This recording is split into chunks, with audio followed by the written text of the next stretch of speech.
Perhaps we need some outside universal threat to make us recognize this common bound.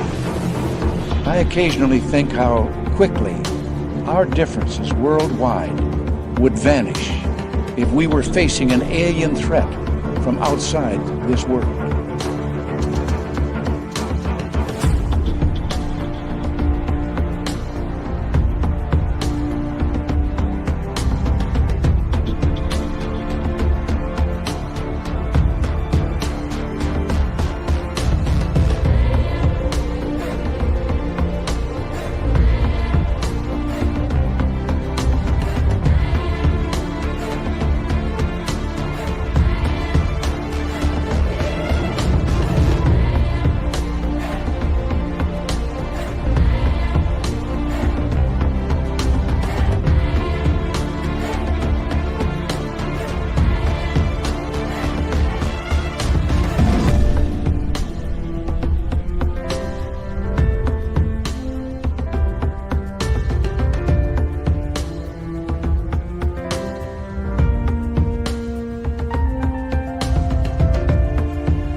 Good evening and welcome to the Friday night edition of Spaced Out Radio tonight. My name is Dave Scott, and we are in for a great night. Kevin Estrella is here. He's an experiencer who's written music and research around his ET experiences. We're going to get into him momentarily.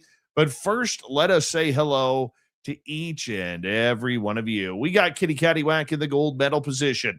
Race fan with a silver, Tim Mothman and his goatee sharing a bronze medal tonight. As we kick off our roll call with Robert Lamoth. How are you? Necessary Dialogue, Road Flare. How you doing? Mel WD-40 is here lubing us up for tonight's show because you can't talk alien contact without being lubed up. So thank you, Mel, for the lube. We appreciate it. Frankie B and Desert Rat, how you doing? Chris 14210. How are you, Chris? Chris will be signing autographs after the show. Line up to the left of the studio, if you don't mind, to the left of the studio. Deanna Ann, nice to see you tonight. And Jeremy Jones, Jaquetta, and Carol Amerio, how are you tonight? Glad to have each and every one of you here. Let us scroll on down and say hello next to Desert Rat and El Cid. How you doing, buddy? Good to have you here. Ozzy Ange, nice to see you. Thomas Rock, thanks for coming on in. Werewolf, good to see you. And D. Henderson, always a pleasure to have you here. And Paula Foss, nice to see you. J. True Seeker, Jessica S. Undead Jed, Walter Kochabinski. Thank you all for coming on in early. We appreciate it. Scrolling on down, we say hello next to, let's see here. There's Chaz Bataz. Nice to have you here. And who is next? Well, good conversation going on. Algaray over on Twitch. Ran 15 miles in 14 minutes to warm up for tonight's show. And Algaray will be signing autographs after the show as well. Line up to the right of the studio, if you don't mind. To the right of the studio. And where are we here? Well, we have Panda on Fire. How are you? Alien Critter, nice to see you. Doug Shelby is here. The Doug Shelby has arrived, which means we can officially start this show. More people coming on in. We're going to wait here. I want to remind all of you that if you haven't already, go check out cariboucon.com. CARIBOO, cariboucon.com. September 18th through 20th, right here, the heart of British Columbia. We want to see you here. We got amazing speakers from Grant Cameron to Merle, Samantha Mowat, R. Keith Andrews, Brent Thomas, Jacob Rice, and myself, and so much more. Ghost tours, UFO sky watches, and maybe even a Sasquatch tour if you are one of the lucky ones. So get your tickets now, cariboucon.com. We'd appreciate it. Millennium, my man, how are you? Nice to have you here. East Coast Turnaround, thank you for coming in on X. Cody Eiler, nice to see you. Aussie Boss Tiger, thanks for coming on in. Don't forget, everybody, if you haven't already, I know it's early, give us a thumbs up. We'd appreciate it. Maybe thumbs down work as well, but we prefer the thumbs up. We try to get a minimum 100 per show because it helps with the YouTube algorithms that we are continuously fighting around here. Why? I don't know. It's just the way it is. Dr. Bob, nice to have you here. Thank you for joining us. We always appreciate your company. And we're a few seconds away from getting the radio side going here. You can shop at our spaced out radio store. Why? We do not have ugly swag, people. No ugly swag. Also, we are in the process of getting our new website, haunted108.com, up and running for our new paranormal adventure here in the Caribou. So make sure you check it on out. In the studio, Amanda, nice to have you both here. And Woo Poo Derek, how are you tonight? 5-1 Canada today, just so you know.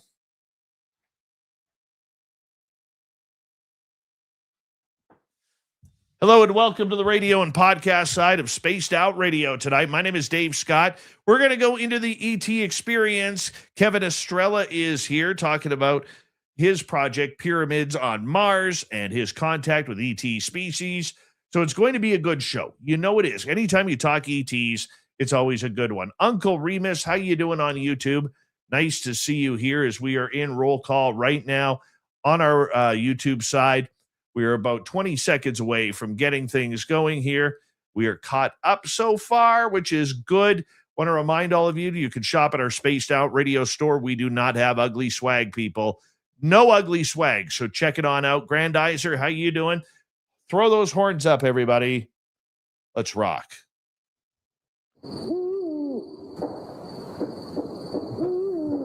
Are you ready to hear your mystic voice of the night? It's time to wake up. He's here. Shush. Be quiet. He's ready for you to listen.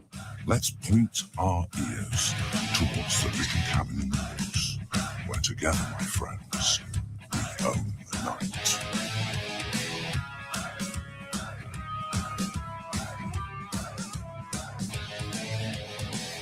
It's time for Spaced Out Radio with Dave Scott.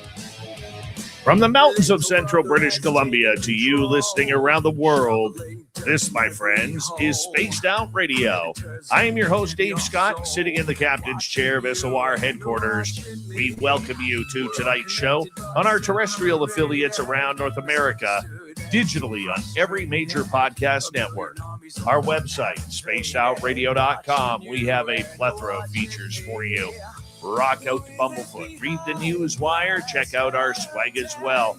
Follow us on X at Spaced Out Radio, Instagram at Spaced Out Radio Show, and on Patreon in the Space Travelers Club. Tonight's show is brought to you by Chive Charities. Help make the world 10% happier by visiting Chive Charities today. You can find them on our website.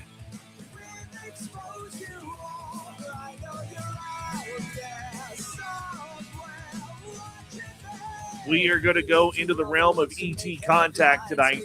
Our guest, Kevin Estrella, will tell us what it's like to have contact with those from the stars. Then in hour number 3, Swamp Dweller will join us for another creepy story. Lorian Fenton is going to stop by with an update for UFO Con next month. And of course, Extra Small Lee Strauss will be here for the Q&A. So let's get right to it, everyone, because it's time for Dave to shut up and make sure that all of you have an opportunity to hear our guest, Kevin Estrella. He is a guitarist and a composer of the instrumental rock band Pyramids on Mars. Hard rock, industrial, and metal infused with lead guitar melodies inspired by violin and Baroque classical composers Bach and Vivaldi.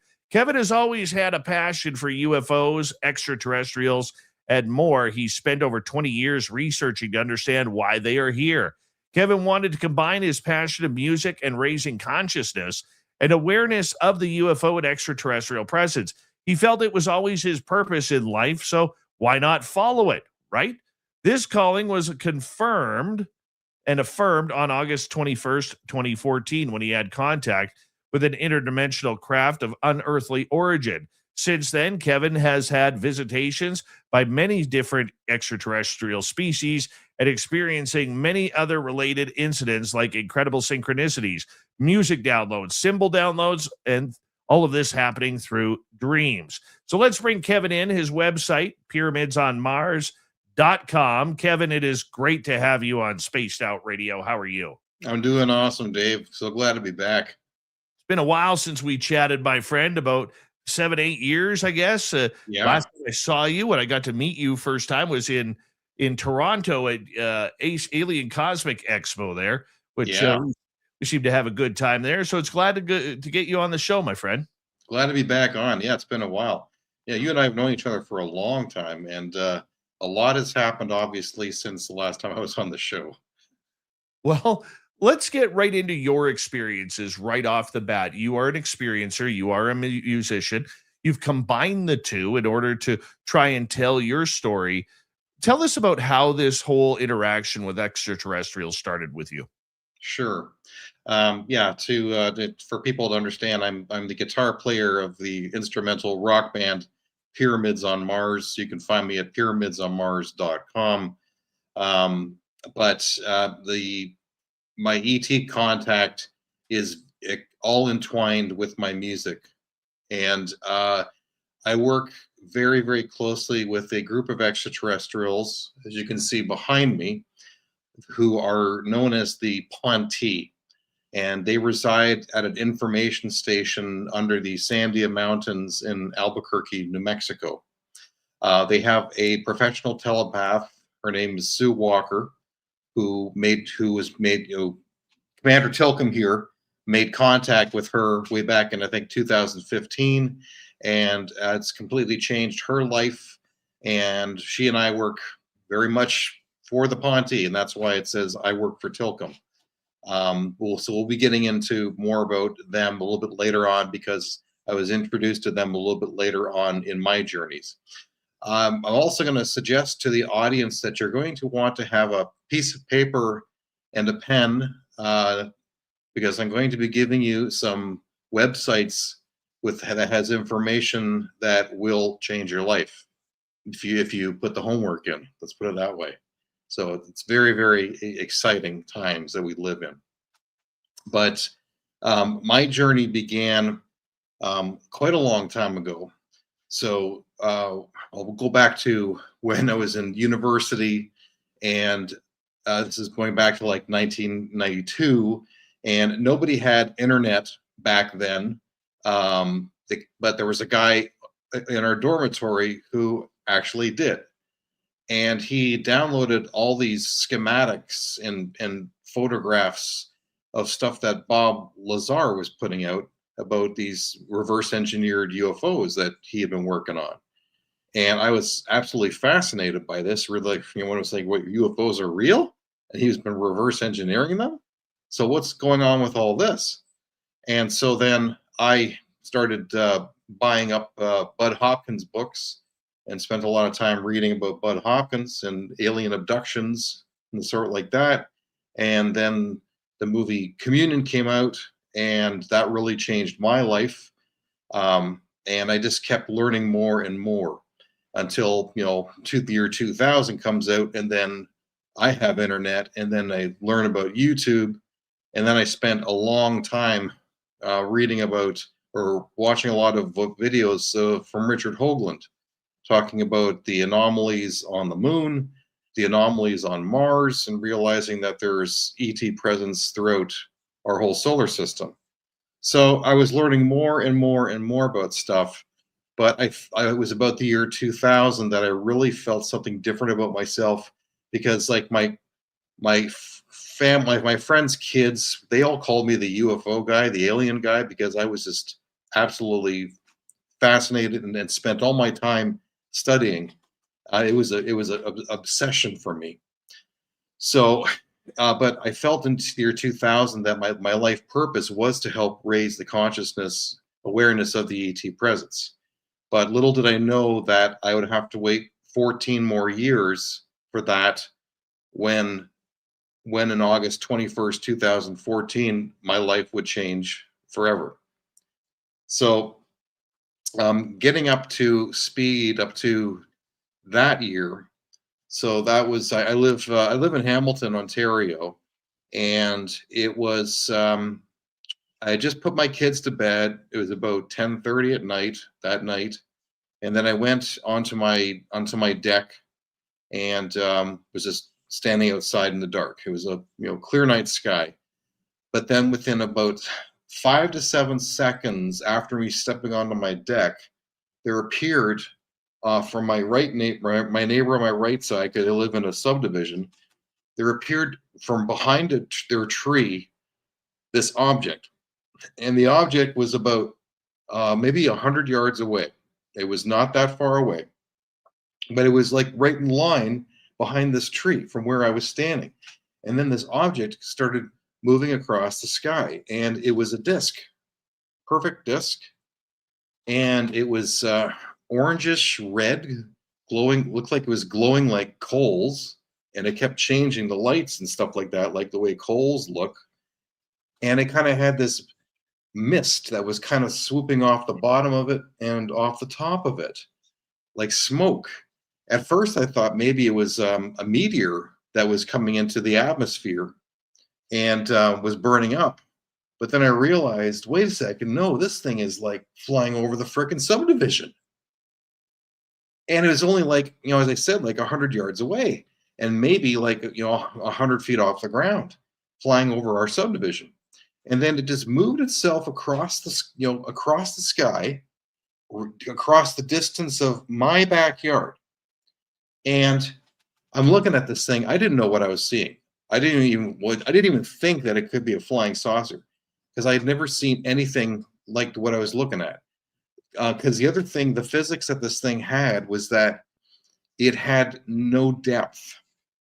So it had height and width, but it had no depth to it. It looked like as flat as a piece of paper, and that's what was throwing my off. Like, I've never seen anything that looked two-dimensional before, and my mind couldn't wrap around what I was looking at. And then it turned south and started moving towards Binbrook, and then as it was moving away from me, that orangish red light that I was seeing disappeared, and then I could just see this black object that was oblong, looked like a football. So it kind of was seed shaped, and then it had the swirling vortex that was moving in the front of it. And then it just moved its way away. And at this point, then I started thinking, oh my God, I think I just saw a UFO.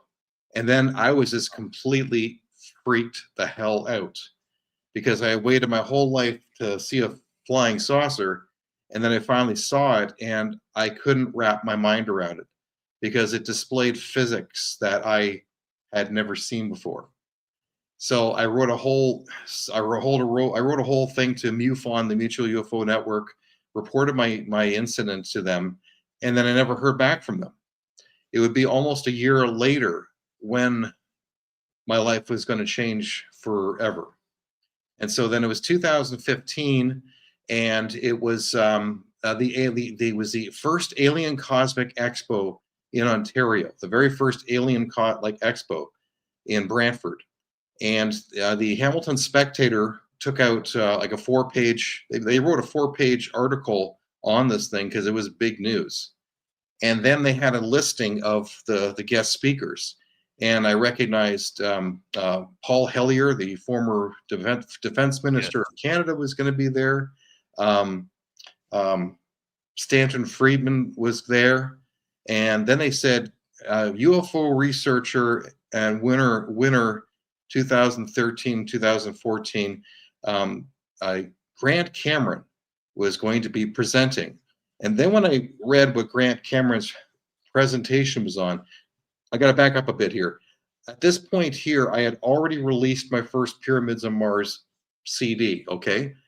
And I wanted to use my music as a catalyst to help raise the UFO awareness. And that's why I chose the image of pyramids on Mars, because I learned from Richard Hoagland that there are pyramids on Mars. And I thought it was a perfect theme to awaken people up. It's like, because, Pyramids of Mars sounds like a cool name, but there actually are pyramids on Mars. So I had already created the CD. And then Grant Cameron presentation was, and I can't make this up, it was extraterrestrials and musicians, and why extraterrestrial aliens are contacting musicians to raise the consciousness of the alien presence. And when I read that, I was just completely freaked out, because I was doing that. I was already doing that. And it's like, so this is a phenomenon of happening with other musicians. I had no idea. I was clueless. I had no idea. And so when I read that, I realized that I was being called to go meet with Grant Cameron. Like I felt like, like one of Jesus' disciples. When you see a synchronicity, I've never seen a synchronicity or ever had one in my life until that moment. And that synchronicity was just so strong. I realized that I was supposed to go see Grant Cameron, and there was going to be information that he was going to be giving me that was going to be helping me understand what was going on because of this UFO that appeared a year before. So all of a sudden my life felt like a movie. It didn't feel real anymore. It felt like a play. This is crazy. This is nuts. And so when I get to Brantford, and I happen to get there just before Grant's presentation, and I walk up to him and I hand him my CD. He looks at my CD, he looks up at me, and he says, "We got to talk."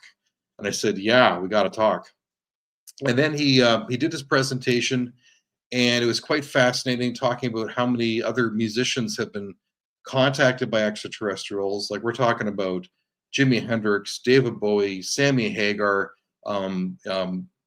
Ace Frehley from Kiss, all the members of Yes, the Moody Blues, Al Jorgensen from Ministry, Britney Spears. It's endless. It's just absolutely endless. In fact, actually, I think it was Michael Luckman who wrote Alien Rock. Is that the name of the book, Dave? I believe so, yes. Yeah. And so there was even a book that was written about this phenomenon by Michael C. Luckman called Alien Rock.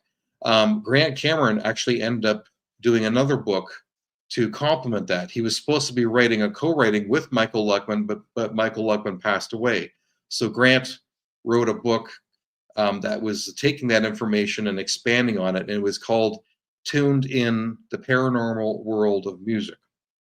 And in that book, I am actually in that book, and it talks about a phenomenon of me with a song that came to me in a dream, which is the phenomenon that Grant had been studying, of how many songs have come to musicians in dreams, where musicians seem to tap into this other consciousness, and then songs just appear in dreams or out of nowhere, or their number one hit was written like in 3 minutes and stuff like that. So where are they tapping into this great, where's this creativity coming from? My favorite song dealing with ET contact is Van Halen with Sammy Hagar, Love Walks In. Okay. That is all about the silver lady who takes him onto a craft. Oh, really? Yeah. It's pretty incredible. It is his pretty much his Van Halen introduction to aliens. He'd been in contactee since a kid, but yeah, he sings about the lady. I'm just pulling up the lyrics here just to show you here. Oh man, I got chills. No wonder I saw that he met with Chris Bledsoe. Yeah. So it says the opening line is, "Contact is all it takes to change your life, to lose your place in time. Contact, sleep or awake, coming around you may wake up to find questions deep within your eyes. Now more than ever, you realize. So when you sense a change, nothing feels the same. All your dreams are strange. Love comes walking in. Some kind of alien waits for the opening, then simply pulls a string." Yeah. And then he gets real deep at the end of the song where he says, "Sleep and dream is all I crave. I travel far across the Milky Way. To my master, I become a slave till we meet again some other day, when silence speaks as loud as war and the earth returns to what it was before." Oh, wow. Yeah. It's all about his alien contact. Yeah. Making me cry. Just Yeah. listen to Oh, those pardon lyrics. me. I forgot this line. There she stands in her, or pardon me. Another world, some other time, you lay your sanity on the line. Familiar faces, familiar sights. Reach back, remember with all your might. Oh, there she stands in a silken gown, silver lights shining down. So that's my favorite alien reference song. Wow. And I know what Sammy's talking about the unconscious and the dreams, Oh yeah.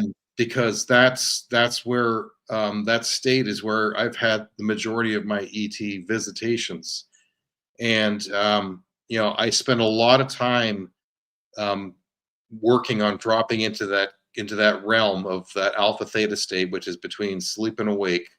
And I began astral traveling 3 years ago. Didn't know what was going on. It happened 3 times, and then I had to start researching to find out what was going on because I was leaving my body. And now, that when I get into those states, that's where I have the majority of my ET contact. So I know exactly what Sammy's talking about. And I look forward to going to sleep every night because to me, you're waking up when you go to sleep. I feel more awake when I'm asleep, and then when I wake up in the morning, this has been happening for the last year, and I think this is part of the consciousness change from 3D to 5D of whatever happening on the planet.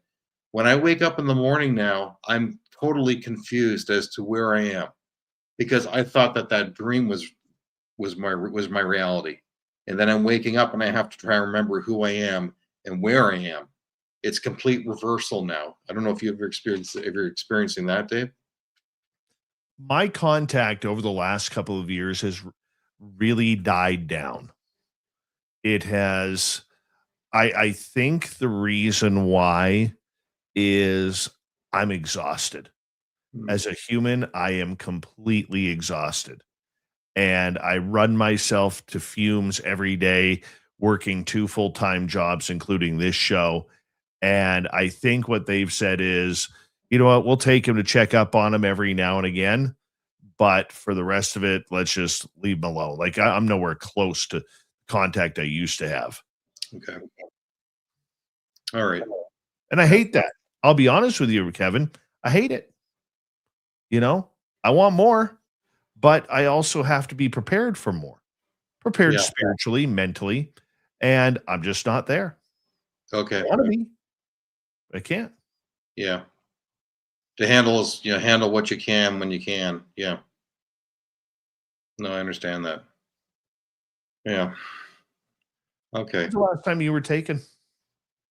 Last time I was taken, I was taken 4 times over Christmas, Oh, wow. and I knew that I was because yeah, just so folks know, I have concerts for the Ponte here in my condo.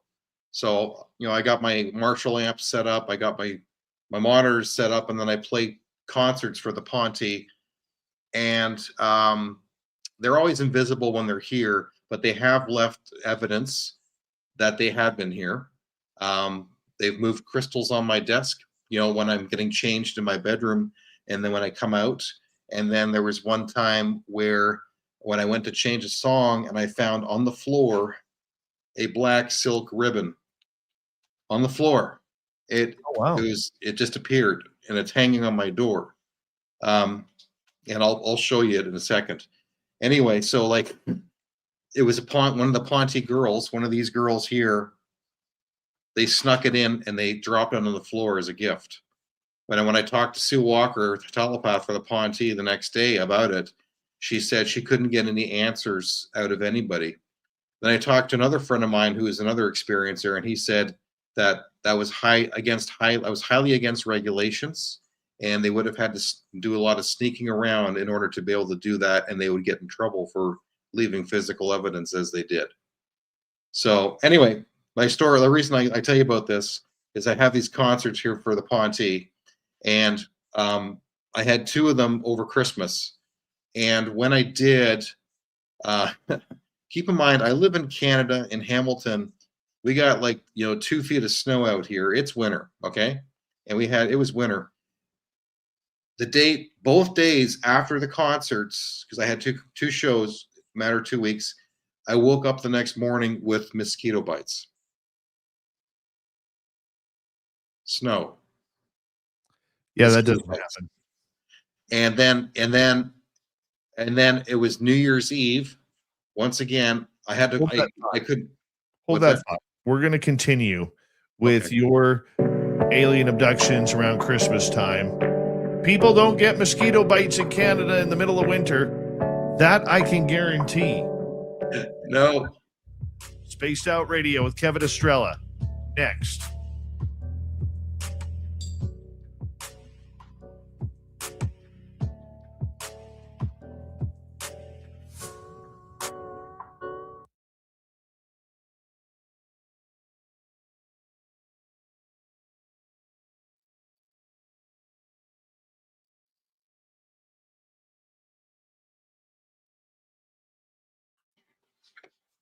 All right, we are clear, dude. There we go. I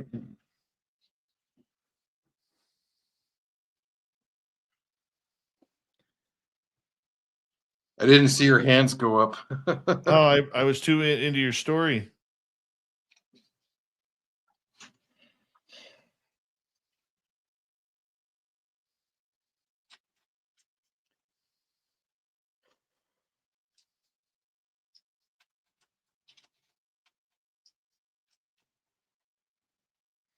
All right.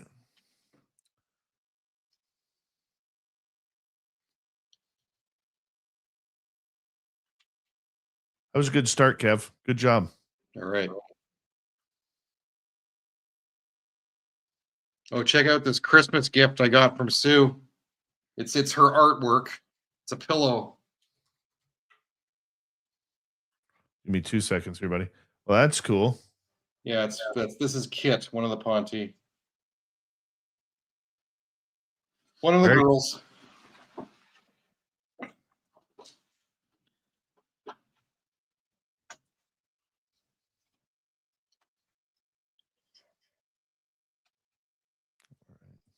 2 seconds.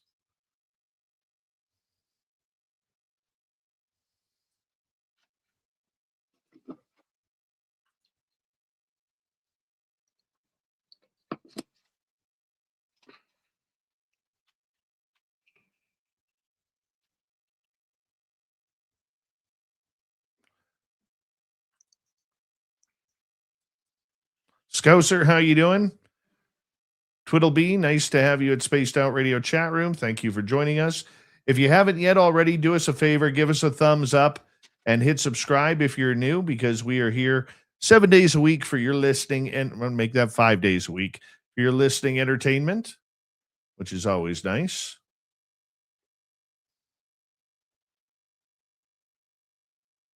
And we'll just go here. We got about 3 minutes, Kev. Okay. If for some reason I freeze or you can't hear me, just put your hand up, okay? I will let you know, my man. Okay.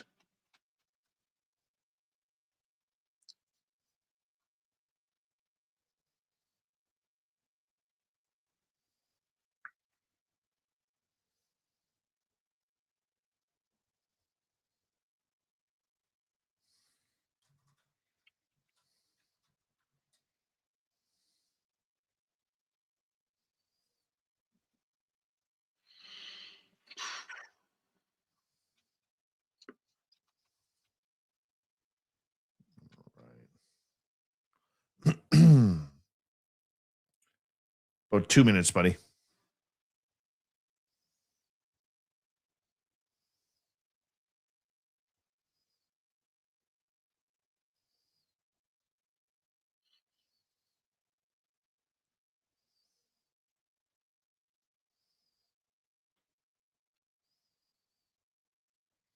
All right. Matthew Goodka, how are you tonight? I'm Hardcore on X. Nice to see you.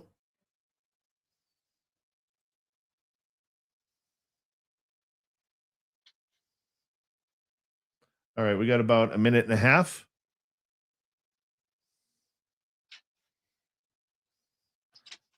And we are still waiting for our first super chatter of the night. Still let us know if you have hit subscribe and you are new here. That would be great.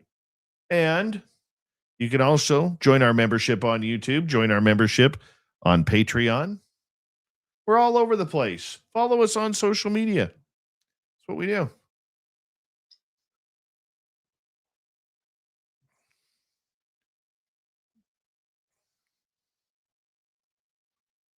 All right, we got about 45 seconds, Kev. All right. Well, thank you, AML, for hitting that subscribe. Appreciate Hi, that. Angela. That's Angela. Oh, Angela. Hello, Angela. Don't forget, you can shop at our Spaced Out Radio store. We do not have ugly swag, people. No ugly swag, so make sure you check it on out. We'd greatly appreciate it. And we're coming back in 15 seconds. I'm just going to mute you here, Kev. I'll be right back with you.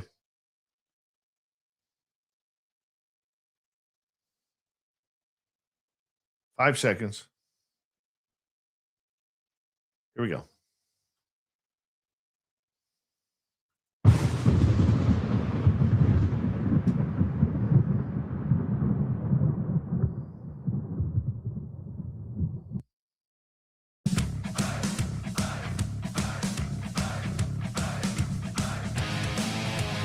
We are into the second half hour of Spaced Out Radio tonight. My name is Dave Scott.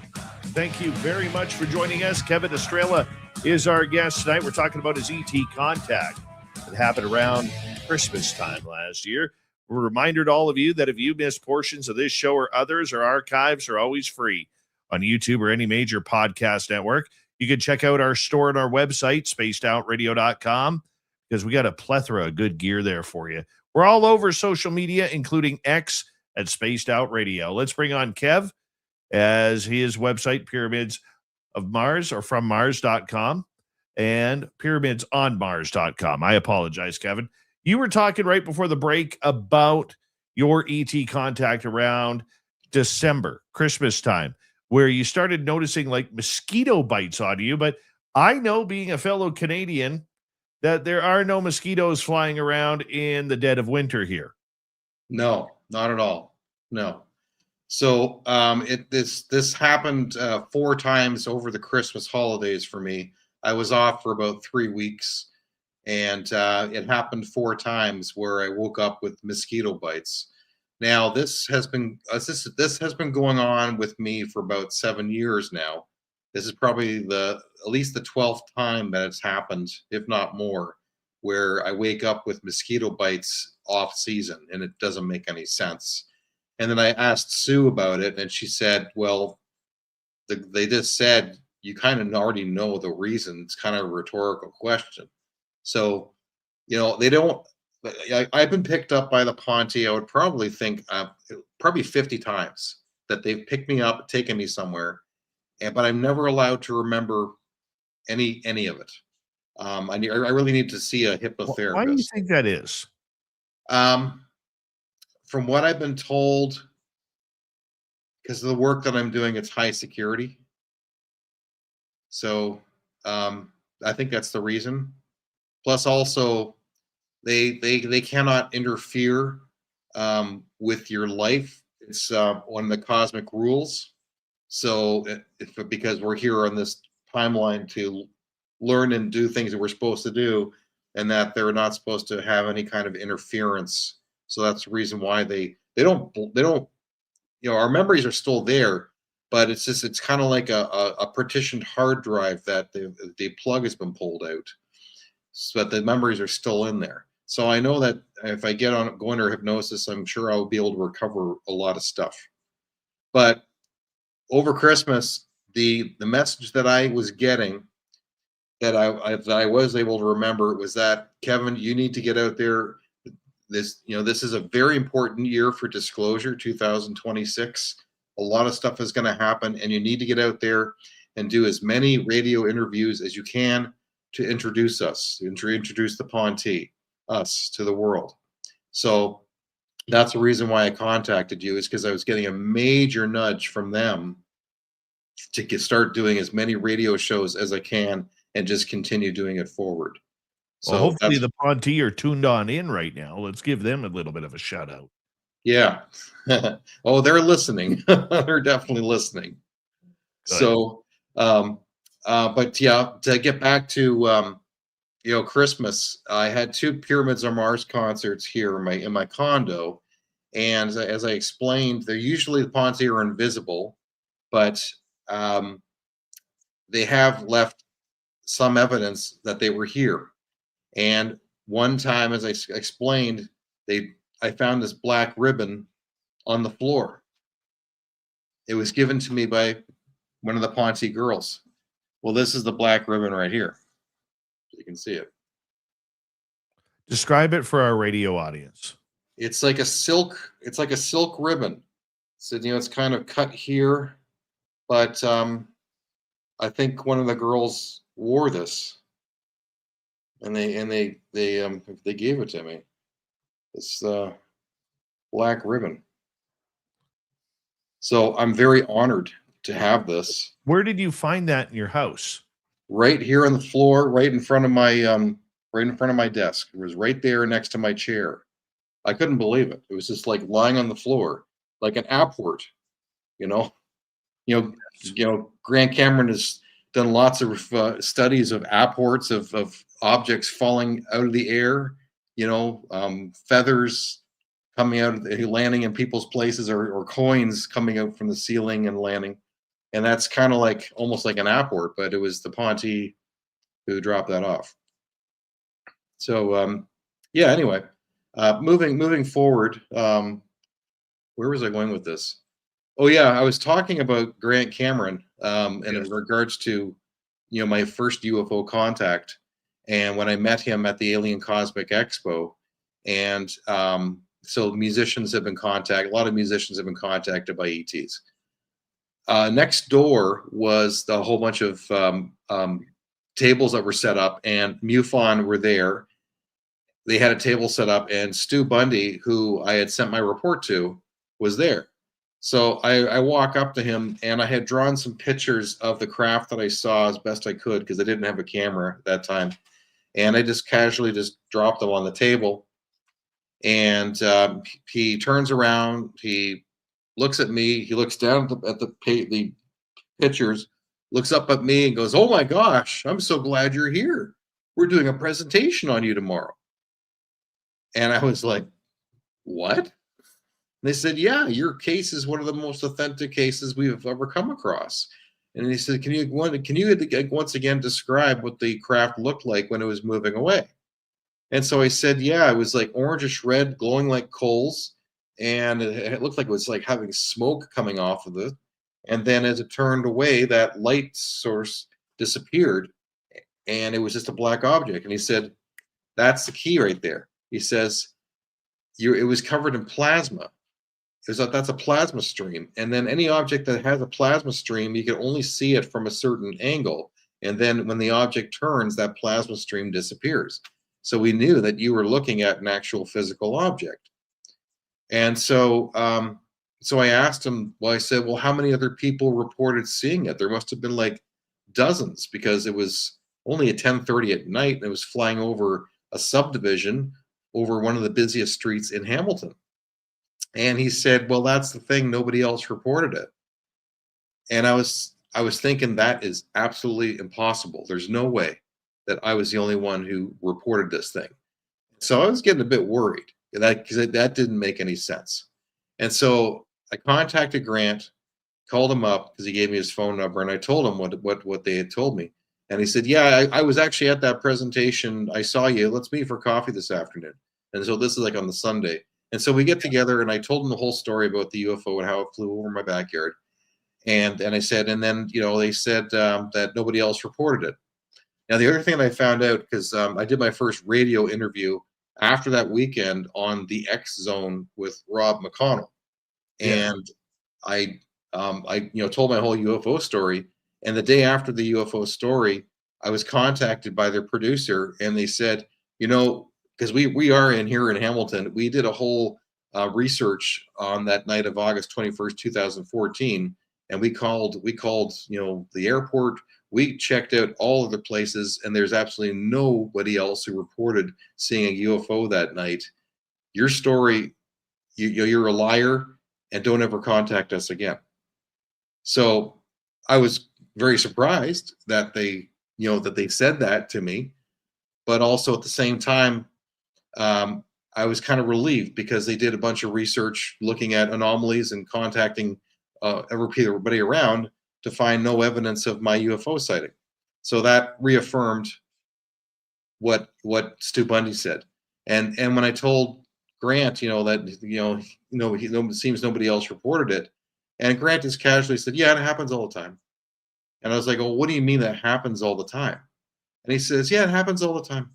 People have, one person has UFO contact and nobody else around them sees it." He says it's called the Oz effect. He says somehow they have the ability of being able to shut down the people around them and have contact only with the people who they want to have contact with. He said the same thing happened with John Lennon in New York City, where, he said he was close enough to a UFO he could throw a brick at it, and he was screaming, and everybody was like, nobody was answering. And he says, "Kev, they were in direct contact with you." And at that point, I was just completely flabbergasted, shocked, and trying to make sense of what this was all about. Where was this going? What has happened to my life? And he was right. I was the only one who had contact with the craft. And I started to figure out why. Because it was years later, and I was doing an interview, and somebody asked this one question: "Kev, what did it sound like?" And I thought about it, and I went back to that moment, and I realized that when that craft came into view, it was like everything went into a vacuum, and it was silent. You couldn't hear the air. You couldn't hear the bugs. You couldn't hear anything. It was like being in a vacuum. I didn't even realize. I never thought about it until, and no one had ever asked me that question. And then I remember as it moved away, as it went across my backyard and it went and moved away, that's when the sound started to come back. And so I think, and somebody else described another incident of somebody having ET contact in the middle of New York City, where it was like all the traffic just disappeared. There was no traffic, and these two people walked across the street and had interactions with somebody. And then after, it was really weird. They were ETs, and then as they walked away, then all the traffic started to come again. It was kind of like they just turned everything off and then turned things back on again. So I don't know how they have this ability to do this. So yeah, it is some sort of different altering reality, isn't it? Yeah. They do something, and it's like they shut everybody else down, and then it's had the interaction with me. Maybe it's like a time bubble or something like that, time displacement. I don't know. I can't explain it, but I just remember the volume. It was like being in a vacuum the entire time that this craft went across my backyard. I wasn't conscious of it at the time. It wasn't until after somebody mentioned to me what did it sound like, and then I realized there was no sound. But there was no sound, literally no sound. Like all the sound disappeared. Been there, man. Freaking crazy, man. And so, moving forward, so after meeting with Grant and learning all about that, and then I was starting to be introduced to a whole bunch of other experiencers, where I was introduced to Misha Johnston, who is she hosts experiencer group sessions for experiencers, and she's been doing that for forever. I was introduced to Michael Lee Hill, who taught me about the importance of 432 hertz. And then I met Solaris Blue Raven and many other experiencers. And then I just started learning more and more stuff. And then some synchronicities, strange synchronicities started to take place. And it was, I had this dream where I was in my backyard, and there was these three grays, were aliens, were holding my Ibanez guitar and presenting it to me, but it had this inscription on the neck. It was like this DNA double helix design pattern on the neck of my guitar, and I thought it was really cool looking. And then I remember I was actually waking up from this dream, and my arms were held out in front of me while I was waking up, like I was reaching out to grab this guitar. And I was thinking, wow, that's such a cool design. And I recognized that DNA double helix was actually a crop circle that formed in Wiltshire, England in 1997. 3 days after having this dream, I'm contacted on Twitter by a company called Neck Illusions, who create graphics for guitar necks. Oh, wow. And I was like, this is an interesting synchronicity. Because I was thinking that design of my guitar neck would be too difficult to make an inlay, to have the whole neck redone and put an inlay, because I thought that was really cool looking. And then 3 days later, I'm followed by Neck Illusions on Twitter. And then I contact Mark from Neck Illusions, and I sent him the design saying, can you do this? And they loved it so much that they gave me an endorsement deal. And we've been selling these DNA double helix designs, for the last 10 years. So it was quite amazing. And I learned that symbol represents DNA activation. So that's kind of my purpose in life, is helping to activate people's DNA, and that became the symbol on my guitar neck. So I couldn't make this up. And then it was what started happening.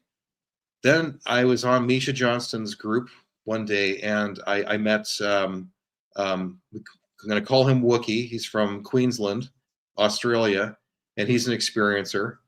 And interesting thing about him is that he has telepathic communications with a tall white extraterrestrial who he's had through his entire life. Now, the tall whites are humanoid, just like us, but they're more thinner in their body, and they live to be about 750 years old. And the one that he was in contact with, her name is Dee Dee. But when I met Colin and started talking to him, he told me, do you realize that there's a group of extraterrestrials using Twitter? And I was like, no way. What? And he's like, ET's using Twitter? And he said, yeah, at Sandia Wisdom. And so I go there, and there it is. It says, I'm Commander Tilcom. I'm here to prepare you for official first contact and teach archaeoplanetography. And at that point, there was only 4 of the Ponti who were communicating on Twitter. It was Commander Tilcom right there, Drudy below here, Tani, you can see back here, and Radar. And so then for 2 weeks, I was just kind of following them and listening to the tweets and hearing the way they were talking to people, and the way they spoke just was very different. It was very, very formal, and they were very careful with their wording and stuff like that. And so I started communicating with them and starting to talk on Twitter. And then eventually they were becoming more and more curious about me. And then I started to communicate, do direct messages with them on Twitter. And then I was talking with Tani, and then she wanted to set up a formal meeting for me to speak with their telepath. Now, at the time, I didn't realize that with Sue Walker, their telepath, she was already doing all the tweets, because she's a professional telepath. She used to work for many of the three-letter nations, 3-letter organizations, as a professional psychic, helping with missing persons and stuff like that. And she was even featured on TV shows. So she's the real deal. But so I eventually got to talk to Sue, and we just hit it off immediately. And then she explained to me about how they made contact with her and how they've been teaching her stuff. And she's been, archiving and documenting everything that we've been learning about the Ponti. And there's over 10 years of archive history of the Ponti tweets on their website, officialfirstcontact.com. There's the first one to write down, folks. www.officialfirstcontact.com. Now, let me just stop you right there. So we got about 5 minutes to go before we go to break. Yeah. You've talked a lot about the Ponti already tonight.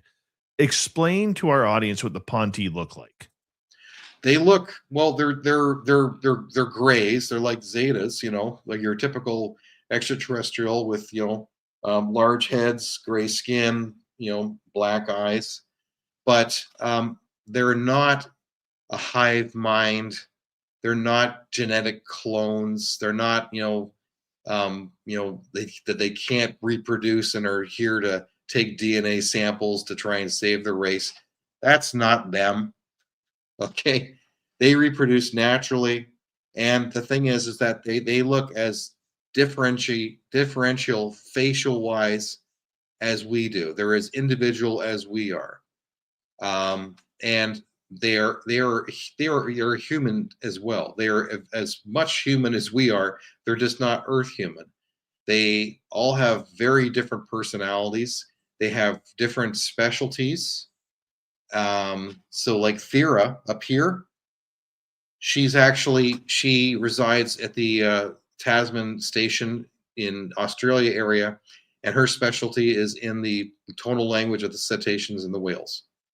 So Radar, my buddy, he's a long distance telepath, and he watches all the movies and TV shows of everything that has to do with extraterrestrials to get a sense of what our understanding is of them. Right. And it goes on and on and on. I mean, they're very individual people. They're telepathic, their society. But there's many levels to telepathy as well. So we'll be talking about more of that after the break. But they are very much the same like us. Yes, they've been, they had their official first contact 4 million years ago. They've been traveling the galaxies for 4 million years. So you can imagine how far advanced they are in technology. But they are also very highly spiritually evolved. They are very high spiritual beings, and they seek right-mindedness. Their people have been here for 135,000 years. That's how far back their records go. They work for the Federation, and they are here to help prepare us for official first contact, which is happening very soon and very fast. We'll get into more details about that too. But that's why they're here. They have over 100 trainees right now that have come from their planet Pontel. I think somebody's here. And they come visit. They can visit people at nighttime. And many of the Twitter followers we have documented evidence of their visitations by the Ponti. So, if you go to their website, you'll see a lot of evidence that's been gathered from the Ponti's visits of visiting their Twitter followers. So if you become their friends on Twitter, you have a better chance of meeting them. So, yeah. We got 3 minutes. Okay. The other thing we got about a minute and a half here. Okay. All right. So with these guys, they seem very positive. They don't seem like your regular grays that are, monotone scientists. No, not at all. No, the Ponti don't share any of their technology on Twitter. That's not what their purpose is. Their purpose is to build relationships between our cultures for the first time. It's about building relationships and understanding who they are as a people. And that's a whole thing that I am so frustrated with these professional UFO researchers, where all the things they seem to be interested in is technology. Well, don't you realize that there are people on board those ships who are trying to introduce themselves? Why is there no talk about learning who they are? They don't even talk about that. It's like, we want the technology. We want the technology. These are people, folks. These are people trying to make contact for the first time, and they're as scared as we are. In fact, they have more reasons to be scared because they don't know what we're going to do to them because we're more unpredictable. So, isn't that always the case? As humans, just being a little bit more unpredictable. I don't know. I question our race all the time. It's like, are we really Are we really ready for contact? And the answer is no, we're not. I would agree with you. But the thing is that we're running out of time because we are in the middle of an extinction level event. All right, Kevin, I'm going to get you to hold on right there because we are going to go to break here at the top of the hour. Kevin Estrella. Estrella is our guest. Pyramidsonmars.com is his website. So make sure you check him on out. We'll be right back with hour 2.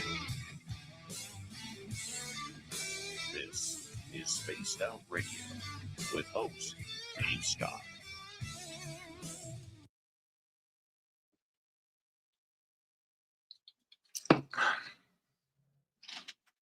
All right, buddy. We got about 5.5 minutes. I'm going to take a quick break here. I'm going to put you back in the green room and we'll be right back. Okay. All right. All right. There we go. Kevin will be back in just a little bit. There is my schedule. I will chat with you guys just a couple minutes.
All right. I am back.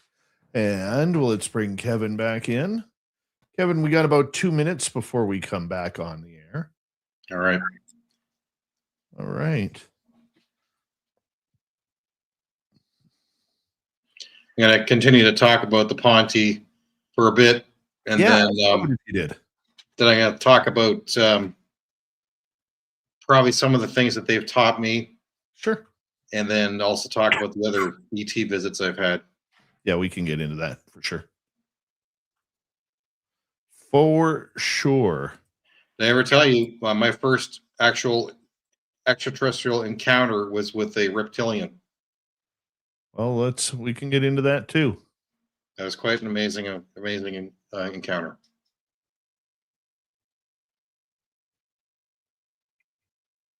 All right, we got about a minute to go here.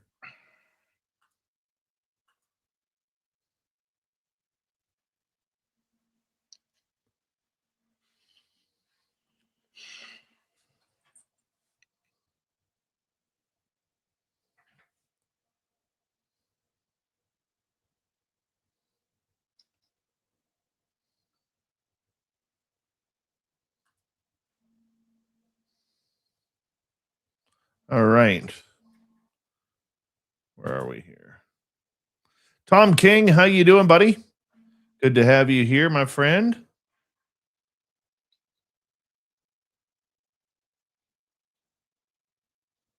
We got 25 seconds. Still waiting for our first super chat of the night. And if you haven't already, give us a thumbs up. It helps with our algorithms on YouTube. We'd greatly appreciate it. Shop at our Spaced Out Radio store. We do not have ugly swag, people. No ugly swag. So make sure you check it on out. We're coming back in 5 seconds.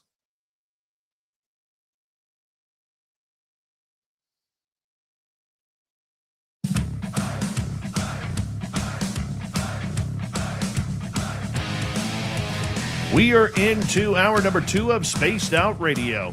Good to have you with us. My name is Dave Scott, and we are talking about ET contact with Kevin Estrella tonight on the show. Hey, we want to say hello to everyone tuning us in on our terrestrial affiliates around North America, digitally on every major podcast network. Our website, spacedoutradio.com. We have a plethora of features for you. Rock out to Bumblefoot, read the news wire, check out our swag as well. Follow us on X at Spaced Out Radio, Instagram at Spaced Out Radio Show, and on Patreon in the Space Travelers Club. The Desert Clam has set the password for tonight in the SOR Space Travelers Club. Daisier is your password. Use it wisely, Space Travelers, as the Clam sets the password each and every night right here on Spaced Out Radio.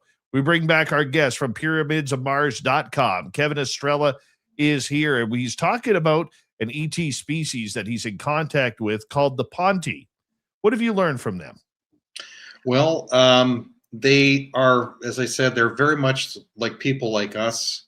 They are as individual as us. They look as individual as us, and they have a great sense of humor. They're very knowledgeable, very kind. They look for right-mindedness, and I've been friends with them for 6 or 7 years, and I've had several encounters with them that I was conscious of, that I've been allowed to remember. And they've also given me downloads of information. They've taught me things, elements that are incorporated into my music. I play guitar at a telepathic level. So my music is communicating at a very high level of telepathy, communicating at a very high level of emotion and telling stories. They've also taught me about tonal language, of speaking the guitar in phrases that helps to convey and communicate much more easily to audiences, to remember, and people want to sing the music that I do.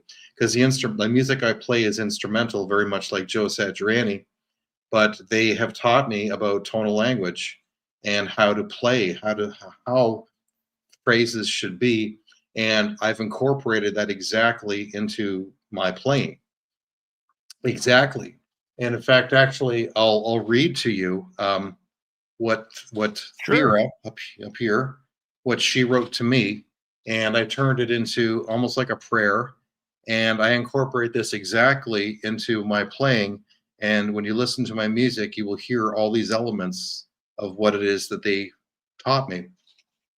And it's called Into the Forever Oceans.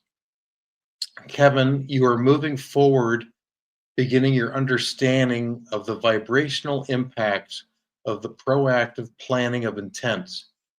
Behind your forward through time ripple of telepathic emotional storytelling, you have begun the soul deep dive, as the whales say. You have begun to recognize how important your understanding of the soup is. The soup is the collective consciousness, being telepathic. We're all connected, folks. We're all connected to source, to God. And that's what she's talking about, the collective, the soup. How your music literally ripples through the collective consciousness. When you go to the edge of the black, you go to your 9, your place of highest potential, where nothingness and everything exist. As a new thought or inkling for a song comes to you, it echoes through the soup to you. Add your interpretation and your emotional story potently to the ripple and amplify your emotional portion. Sing the strings. Sing them with your tears. Sing them with the greatest love you can put into the intent behind the images that you are sharing. Tell a visual story and an emotional story with your guitar. The chords in reality are complex, emotion-filled murals. Make every note count like the brush strokes of a painting and the tremble of an emotionally laden voice. Your strings and your heart must merge. Send your songs into the forever oceans. So, very peaceful. Yeah. And it's very in depth. It's very in depth. And Tani, my other teacher, she elaborated as well a little bit more on tonal language and communication. And then she went on to say, to explain tonal languages. Tonal languages are spoken by the whales and the cetaceans, by the way, folks. They speak a very telepathic, high tonal language. In tonal languages, harmonic variations on repeating themes are strongly utilized. Repeating phrases in music are like rhyming phrases in spoken language and allow memorization and accurate retelling of the original story, easier to learn and remember. Besides the intent of your emotional sending out beyond the edges of time, your musical story needs an introduction, a climax, and an ending resolution. Use this idea of repeated music phrases and themes so clearly that your audience can easily recall it and hum it all the way home. In your musical writing, set the intent of desire to feel the story within the physical body of your audience by creating a musical phrase they want to repeat and repeat in their thoughts and memories. Feel inside themselves spontaneously. I hope this concept is clear to me. These are the actual words of the Ponte, of the Tani. So now, are you channeling that, or how are they sending that? Are they sending it through Sue? They send it through Sue. Yeah. So, they communicate to Sue, and then Sue writes it down as quick as she can while she's translating for them, and then she sent it to me. And it's the same thing like when she does radio interviews and the Ponte are talking to the audience. She's like the translator, and she'll say what they're saying, and then afterwards she has to go back and listen to the radio interview because she can't remember, she can't do this, It's like, so, but she translates, direct translations for them. So these are some of the things that they've taught me with tonal language and that I've incorporated these elements into my music. But the Ponte have so much to offer. They have so much to teach. All you have to do is be a willing participant and a student, and they would love to teach stuff. Also, folks, get your piece of paper and pen, because if you haven't written down officialfirstcontact.com, you're going to want to. If you want to have extraterrestrial contact, I'm going to tell you exactly how to do it. So Tani, who wrote that part I just read to you, she also wrote a book called the Telepathy 101 Primer. It is a book that teaches you how to develop your telepathy. It's a very easy read. It's mostly pictures with small phrases and stuff like that, but it teaches you to learn about your own learning style. Whether you're visual, audio, kinetic, like touching, and sort of like that, and also how to turn your amygdala on in your brain, which communicates. It's like it helps your telepathy. They teach all this stuff in there on how to develop your telepathic abilities, and how to get getting your brain into like an alpha state, lower sleepy state, which is a much higher level of consciousness for communication of telepathy. Anybody who's a skeptic saying, well, how do you know telepathy, how do you even know it exists? Trust me, I've experienced it so many times. Telepathy is extremely real. It's just a communication style that you need to learn, and realize that all our brains, all our consciousness are connected, and that's how they are. They're actually closer to God than we are, because they hear each other. They're able to speak to each other telepathically, and telepathy is very complex. It's not just words. It's images, it's emotions, it's pictures. It's a combination of all kinds of ways of communicating, but it's all communicated on an emotional wavelength. There can be no telepathy without the emotional wavelength, and that's why it's more honest communication. Because if I were, to communicate to somebody and say, hey Dave, how's it going, asshole? That comes across. Those thoughts come across in a telepathic world. You cannot hide your true intent. Not that I'm saying you're an asshole, David. This is an example. Your real true self of your communication is communicated that way, and that's why they want us to learn how to communicate, so that we are communicating heart to heart, and there are no, there's no deviances, or there's no what do you call it? Bad intent or wrong-mindedness behind the communication. That all comes through in telepathic star nations. They see right through it. So that's why it's important to develop. Also, I will take questions that folks have. I'm sure you guys have a lot of questions. I will take some questions if there is any. Oh, I would hope so. I'll take control of that part. How about that? Sure. Yeah. If you're good with that. Absolutely. Yeah. Yeah. But you can learn more about the Ponte at officialfirstcontact.com. You can follow them on Twitter at Sandia Wisdom, or X, whatever you want to call it. I always call it Twitter. But they've changed my life. I've been in their presence, and they've shared with me, their emotions, and to experience their emotions is unprecedented. It's unbelievable. When I was in Arkansas for a UFO conference at the Ozark UFO conference, I was staying in a motel, and the Ponte came to visit me. It was Tani, it was Radar, Tilcom, and Grayson. And the one thing I remember the most about that was the emotion that they shared with me. They call it a hug of light, but it felt like my whole chest was just glowing with light. And it felt like a combination. It was a very complex emotion of camaraderie, oneness, family, love, friendship, and being at the best part of your life. It was so intense. It was the most incredible emotion I've ever felt in my life, and I never wanted to leave that. It was bliss. It was an absolute bliss feeling. I'll never forget that feeling, that hug of light that they were sharing with me. It's incredible.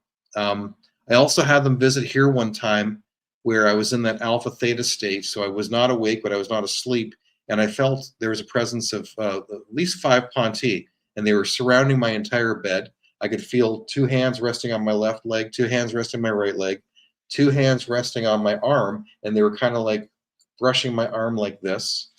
And I remember hearing one of them saying, he's not quite asleep. And then I could hear feet. I could hear them moving around, their feet moving, and they were walking around really fast in my bedroom. But the feeling that they were sharing with me, the feeling, it's hard to express. It's a feeling of, you are family. That was what I was feeling from them. And I'll never forget that. I'll never forget that. So, yeah, like I'm so close with them.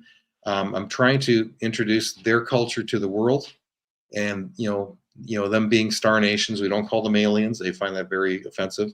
Don't call them grays, because they don't call you black or brown. They are they're the Ponti, and there are many different star nations that are visiting our planet.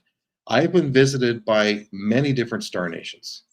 I've been visited. My first visitation, and I'll talk about that, was a reptilian female, sauroid. I think she was a sauroid. She's actually indigenous to Earth, but she's a humanoid body. I've been visited by Sasquatch. I've had 3 mantis encounters. Umo, which are a human race from the Virgo system. They appeared here. And an Arcturian hybrid. Not sure if you can see way above here. There's a woman with blue skin. Her name is Flaley, and she is a Arcturian. We call them Arcturians people. So she's a blend. She looks like a Zeta, like a gray, but her skin is blue. But she has these cat eyes. She looks very much like the Na'vi from Avatar, and she was gorgeous, just absolutely gorgeous. And she visited me here in my condo like many years ago. So yeah, I've had several encounters with different beings, and others sometimes show up with telepathic screenings where they appear as something, but I think they're using that as a screening to cover up who they really are, because maybe they want to frighten me. I've had one show up. If you remember the sitcom from the 80s, Alf. Yes. Yeah. I had Alf show up, and he was sitting on my headboard, and he and I were having a conversation. I swear to God. But I knew that he was using a telepathic screening. So what they do is they go telepathy into your mind, and they find a memory of yours that they find suitable. That's like, yeah, that kind of represents me a little bit, so I'll choose that. I had one show up, and I felt somebody was lying, on my leg, and eventually I was able to see them, and she looked like Holly Berry. It was Holly Berry, the actress, but she had short hair, and she was like smiling at me and just looking at me, and I was thinking, well, you're not hard on the eyes, so. It's wild. It's crazy. The reptilian encounter that I had happened. That was the very first extraterrestrial visitation that I had where I was fully conscious, but it happened in a lucid dream state. And I was in my apartment at the time. And with my apartment, I have it was like a loft, 14-foot ceilings. My bedroom was above my kitchen. And I had woken up at 5 o'clock in the morning, was going back to sleep. And as I was half asleep, I could hear somebody walking up the stairs. And my duvet was moving around. I could hear my duvet being moved around. I wake up and the sound disappeared. I'm thinking, this is really weird. And so I'm in the process of falling back asleep again. And once again, I start hearing this sound of my duvet being moved around, like the bed sheets move around. I wake up again. I'm thinking, I think there's somebody here. And so this time I allow myself to go into, to fall into that state. And then immediately I'm knocked into this lucid dream state.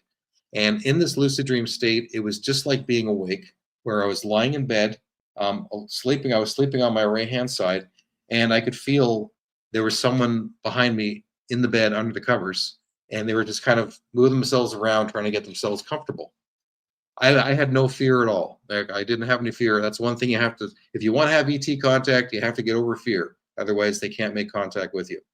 So anyway, and then this person who's behind me, they turn around, puts their hand on my shoulder and pushes me down on the bed and then sits on top of me. And it was this reptilian female. And she had the body of like Mystique from X-Men, very, very slim looking. And she had very thin, very small green scales. She had kind of a slit for her mouth, a very small nose, and her head was like a clove of garlic. It was like 3 cloves of garlic that made this very large head that she had. And she had, you know, reptilian eyes. And she had this blue, coarse mohawk that was hanging over the side, you know, kind of dripping over. And it was coarse like horsehair. And like she's sitting on top of me and I'm looking at her. And then the scales were like light green on her, you know, her face, but along her neck they were more kind of like bluish green, and they went along her neck and over where her these very small ears. And then she takes my right hand, and I'm looking at her hands, and she's got very long fingers and 1 thumb, 3 fingers and 1 thumb, and she has these like claws that are like this long. And she takes my middle finger and she puts it in her mouth. And then she starts sliding my finger across her bottom tooth. 1 tooth, and it was razor sharp. And I didn't know what to make of it at that time. And then I end up waking up from that state. And then, you know, I contacted a friend immediately, and he was actually awake at that time at 5:30 in the morning, and he was already trying to text to me because I could see the ... And I said, dude, I was just visited by a reptilian female. And he said, yeah, she just showed up here. I'm like, what are you talking about? He says, I was just coming out of a dream, and it was like a dream of being in a dormitory, and I went to knock on your door, and then the door opens, and there's this woman who's running out of your room going, oh, hi, and they're running down the hallway to a ship. Like he was already texting at the same time that I had just woken up from this encounter. It was absolutely incredible. And she was beautiful. She really was. I'm very honored that I was visited by a reptilian. So I'm glad you didn't have any bad issues there. That's for sure. No. I did research trying to find out what the heck was going on. What's the symbolism behind what she was doing there? And the only thing I can get with it is that I find like apparently reptilians are very when they're being dominant is a turn on for them. So it was almost like a sexual thing, and she's like, showing me I'm more dominant than you, feel my sharp tooth. And that's the only thing that I could figure out what was going on with this interaction. So it was very weird, but it was cool. It's totally cool. We got about Lately up here 90 seconds to go before we have to go to break. Kevin Estrella is our guest tonight on Spaced Out Radio. That time with the reptilians, we usually hear that reptilians have kind of a bad attitude towards people. You happen to have a different experience. Yeah, no, I don't know why people think that the bad attitude. That's that we have a bad attitude towards them. We look at them as like demonic, and and people are always negative about reptilians, and they are so misunderstood, and that's the reason why their race has stayed underground and they stay away from us, is because we look at them as like monsters, and they are not. They are people. There are more species of reptilians throughout the galaxies than there are humans. There are thousands upon thousands of reptilian species, and many are benevolent, are much higher evolved than we are. That's why she was able to meet with me in these consciousness states. They're telepathic. They're much higher evolved than we are. Yet, they are looked upon. I don't know why they're looked upon negatively. Maybe it's because humans are scared. Maybe their appearances scare them. Not with me. No. Nope. And that actually goes back to a lot of other reasons, because I've learned, from in my past lives, I have been a reptilian in certain past lives. And in fact, actually, I've been an alpha draconian in past lives. Yes, the dragon race, reptilians with wings. That's a whole other story on its own. Hold that thought, Kevin. We have Kevin Estrella from Pyramids from Mars right here on Spaced Out Radio for another half an hour. Or ET Contact Talk right after this, everybody.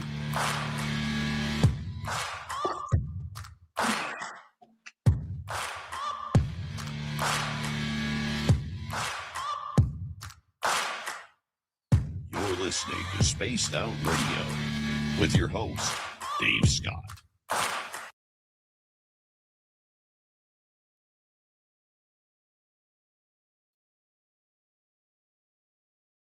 All right, we're clear.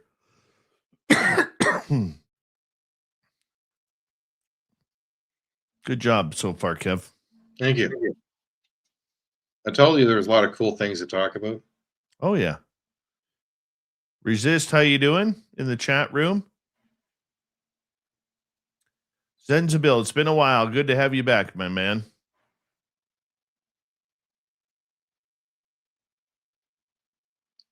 Yeah, start bringing your questions, folks. Did you watch the hockey game today? Me? Yeah. Oh, I don't really follow sports. Oh, you poor guy. Sorry to hear that.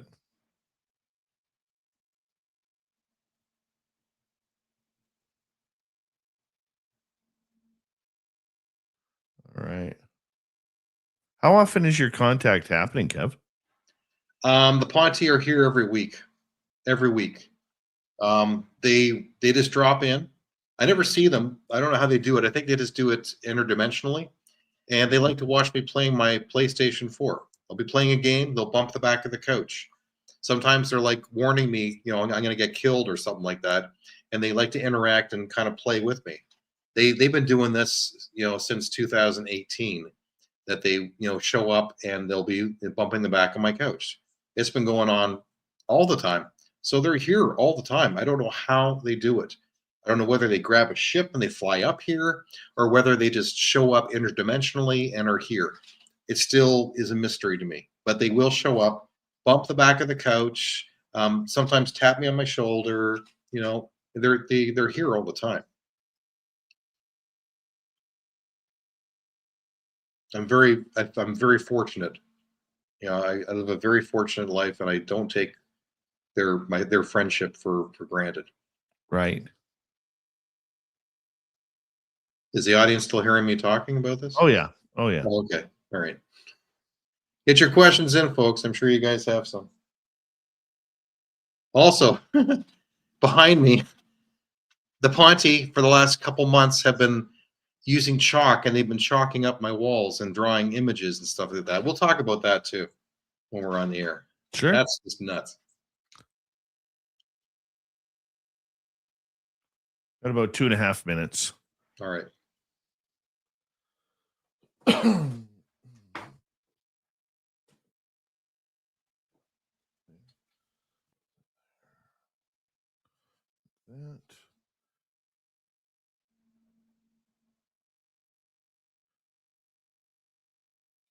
think the last time I had contact was about a year ago.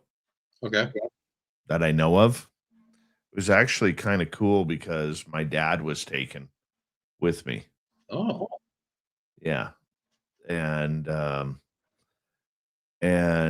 I remember waking up I was only asleep for maybe an hour.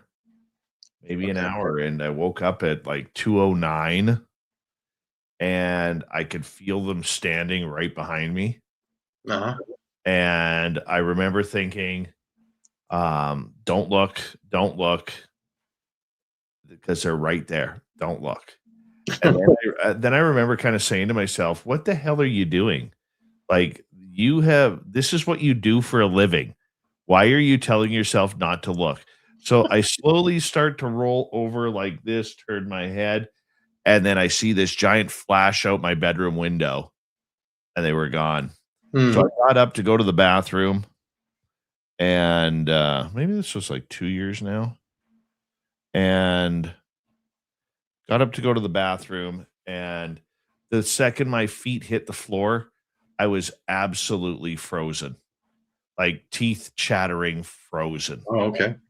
And literally go to the bathroom, finish my business there, and now I'm even colder. So at like 2 o'clock in the morning, I have to have a shower in order to warm up. And oh yeah, then I called my dad the next morning, and he had all of these coincidences. It was kind of crazy, kind of crazy. We're coming back in 23 seconds. Shogun, thank you for our first super chat of the night. Greatly appreciate it. Brooke Michelle, how are you tonight? Welcome back to SOR. And I think we're caught up on everybody. Shop at our spaced out radio store. We do not have ugly swag, people. No ugly swag. And here we go. Yeah, I got to answer your question there, Shogun Orta.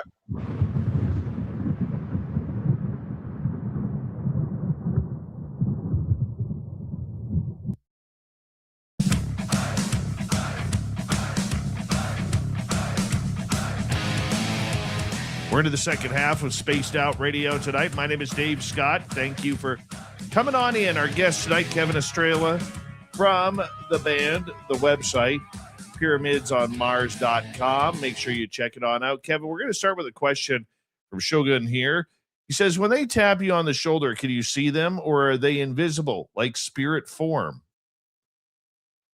And the answer is no, I can't. I can't see them. It's like spirit. It's like spirit form or dimensional form. And as I explained to Dave, like they come here weekly. They're here every week. They like to watch me playing my PS4, my PlayStation, and they just love to watch me playing games. And they'll bump the back of the couch while I'm playing games. Sometimes, if I'm playing, like a fighting scene, they'll like let me know if I'm, going to be killed, or like if I'm not seeing somebody from a corner, and they'll bump the back of the couch. Or sometimes they'll bump the back of the couch after I've done something really well and I've beaten the big boss, and it's like, good job, Kevin, and they give me a little nudge there at the back, like right after I've killed the guy, so it's fun. It's so much fun, like them interacting and stuff like that. But there was one time where it shocked me. I was watching Battlestar Galactica, the original movie, and there's a scene in the beginning where Apollo and his brother Zach, it's supposed to be a peace treaty, and then they find that there were Cylons that were hiding behind a planet, ready to attack all the Battlestars, and so they're trying to fly back to warn them. And then there's where Zach was already shot, his ship was flowing backwards, and then the Cylons attack him, and they shoot him, and you see him actually explode inside his cockpit, and then his ship is disintegrated. The Ponte, it took them so much by surprise, they literally kicked the back of the couch. I went flying like this. I went, holy jumping. Wow. They were completely shocked. They were not expecting to see that. And I didn't even know the Ponte were behind me at that point. So it's really wild, the interactions that I have with them. But they do show up. And as I was explaining, I don't know whether they're coming here in a ship, parking their ship, and then they're showing up, or whether they just show up here in interdimensional form, and they're just immediately here.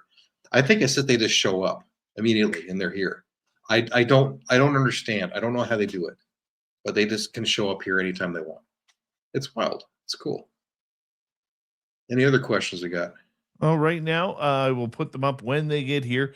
Let me get right to a question from me here, because the contact that you have had seems very positive, seems to be very peaceful, seems to be very enlightening, whereas a lot of people don't have that. Why do you think you have been so lucky compared to other people? Well, it's partly because I've been chosen for this. This is part of pre-birth contracts. I knew a long time ago what my purpose was. I just had no idea how big of purpose it was. Tani, I've talked a lot about her tonight. She told me many years ago, and I can quote you, unquote you, Kevin, You were chosen out of a handful of people to prepare 8 billion souls for official first contact. So that is a very big order to fulfill, which I have accepted. And I'm here, helping to bring the Ponte to the world, for people to understand who they are and that they are people just like us trying to make contact. I've been on Twitter every single day for the last, since 2016. I've seen every single one of their tweets, and I've snapshotted stuff. I create memes of them. I've created probably 150 memes that are collected of things that they've talked about and the information that they're sharing, and I share it on public media, and we're really trying to get their message out of who they are, because they're trying to help us, because we are in the middle of an extinction level event, and we're going to need their help. We're going to need the Federation's help for what's coming, and a lot of it has to do with a micronova and the unlocking of the Earth's crust and the potential polar shift. So there's a lot that's riding on this, where a lot of people, there could be potentially millions of people will die, and there's only there are space rescue ships out there to help relocate some people, but only about, if we're even lucky, maybe 10% of the planet are ready for ET contact. So, and we cannot bring our ways and our fearful ways and poisonous mindset to their civilizations. It's just not going to work. So only a very small amount of people who are actually of higher, right-mindedness, of higher evolution, who are ready for ET contact, that would, be put, potential cases to be relocated. Other ET races will relocate people underground. This has happened many times in our past. You hear about the stories of the ant people who relocated people underground while it was not safe to be on the surface because of the solar radiation. They're trying to help. They want to help. We're going to need their help, and that's why they're pushing so hard for official first contact. And I think something big is supposed to be happening this year, that is going to awaken the world up to this is the ET reality that they are here. So we're going to see what's going to happen this year, but I really believe between this year and next year are significant years. Chris Bledsoe, stuff he's been talking about, the star Regulus lining up with the Sphinx on either Easter or in the fall this year, and a new knowledge is going to be awakened to humanity. I also follow Daryl Anka, who channels Bashar, and he's been talking about official first contact happening between this year and 2027. And with the Ponte pushing me to contact Dave to get on his show and to get on as many radio shows as they can, stuff is happening. And I really feel this is it, man. Something big is happening this year, and they're really pushing me to get out there and introduce us to the world. Well, that's a good thing. The message that they have, what are they saying about the world? You've said a couple of times about this future extinction. Well, yeah, the poles have moved so far south and stuff like that. If there is a pole shift, what's going to happen is that the whole Earth, within a matter of less than a day, could turn 90 degrees. The whole planet is going to flip over, because the planet is already wobbling as it is. And when you have a spinning top, does it self-correct? No, it flips over. And that's what's going to happen with our planet. It's going to flip over, and then Antarctica is going to be where the equator is. And what happens with that event? You get major tsunamis that you can't even fathom, and everything on the coastlines gone. So, and that's why so many of the United States have moved their headquarters to Denver and New Mexico, because that's the high ground. They know it, and that's why they know about the micronova. They know that it's going to come. The sun's going to sneeze. It could potentially The best case scenario is that it just destroys all electronics and that we don't have electricity for 5-10 years. That sounds pretty bad, eh? That's on the good. That's on the good side. The worst side is that we get such a sneeze from the sun, that it's a complete extinction level. It destroys everything on the planet's surface. Everything's gone. That's the worst case scenario. And the Ponte are monitoring all this, and they can happen anytime. They already had. It was like they had a scare a couple of years ago where they thought that the sneeze was going to happen, and they already were doing emergency evacuations for different star nations who came from deep space, came to Earth to get their people out. So I know it sounds kind of scary. It's like they're going to abandon us. No, they're just, it's kind of like an airplane where you have to put, if there's in case of emergency, put your mask on first before you help your neighbor. It's the same thing. They're trying to make sure that they can save their people first before they can help rescue us. So they've already gone through that emergency drill a couple years ago. So these things can happen to our planet at any point, and that's why they are pushing for official first contact, and that's why there's so many more UFO sightings now, is because they're out there all the time so that people see them, look up in the skies. They're trying to show themselves, say, hey, we're here. Hello, put your phone down or take a video of us. They're really trying to make themselves known, and it's going to happen. Let's go to Jay here. Have you heard anything about the ETs also evacuating certain people to the 3 hidden Star Island ships presently out on our oceans, like the Star Island ships of High Brazil? Okay, I'm not familiar with Star Island ships. Me either. I've never heard about that. Me either. But I can tell you that for the last several years that the Ponte and other star nations have massive ships, and they've been relocating pods of whales and other cetaceans off planet. They have been doing that. I know they've been doing that. Ones who have been poisoned by the Fukushima disaster and radiation, they were trying to help them. The whales are extremely important to extraterrestrial nations. In fact, there are many extraterrestrial nations that come to Earth just to visit the whales. That's how important they are. The whales, their consciousness, their species, they are the caregivers of this planet, and they know the history of this planet going back to its beginning. And that's Thera up here. She studies that and studies studies their people. In fact, actually, they consider the whales more advanced than humans because they've already reached Earth level or level 0 or level 1, I think it is, where basically they take care of all of their people, food, shelter, and education, and the sort like that. They take care of their people first. So they're more advanced than us. The way they look at it, the whales.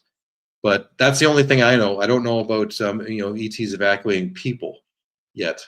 I don't. Yeah, I think that's going to come when. Let's go to another question here.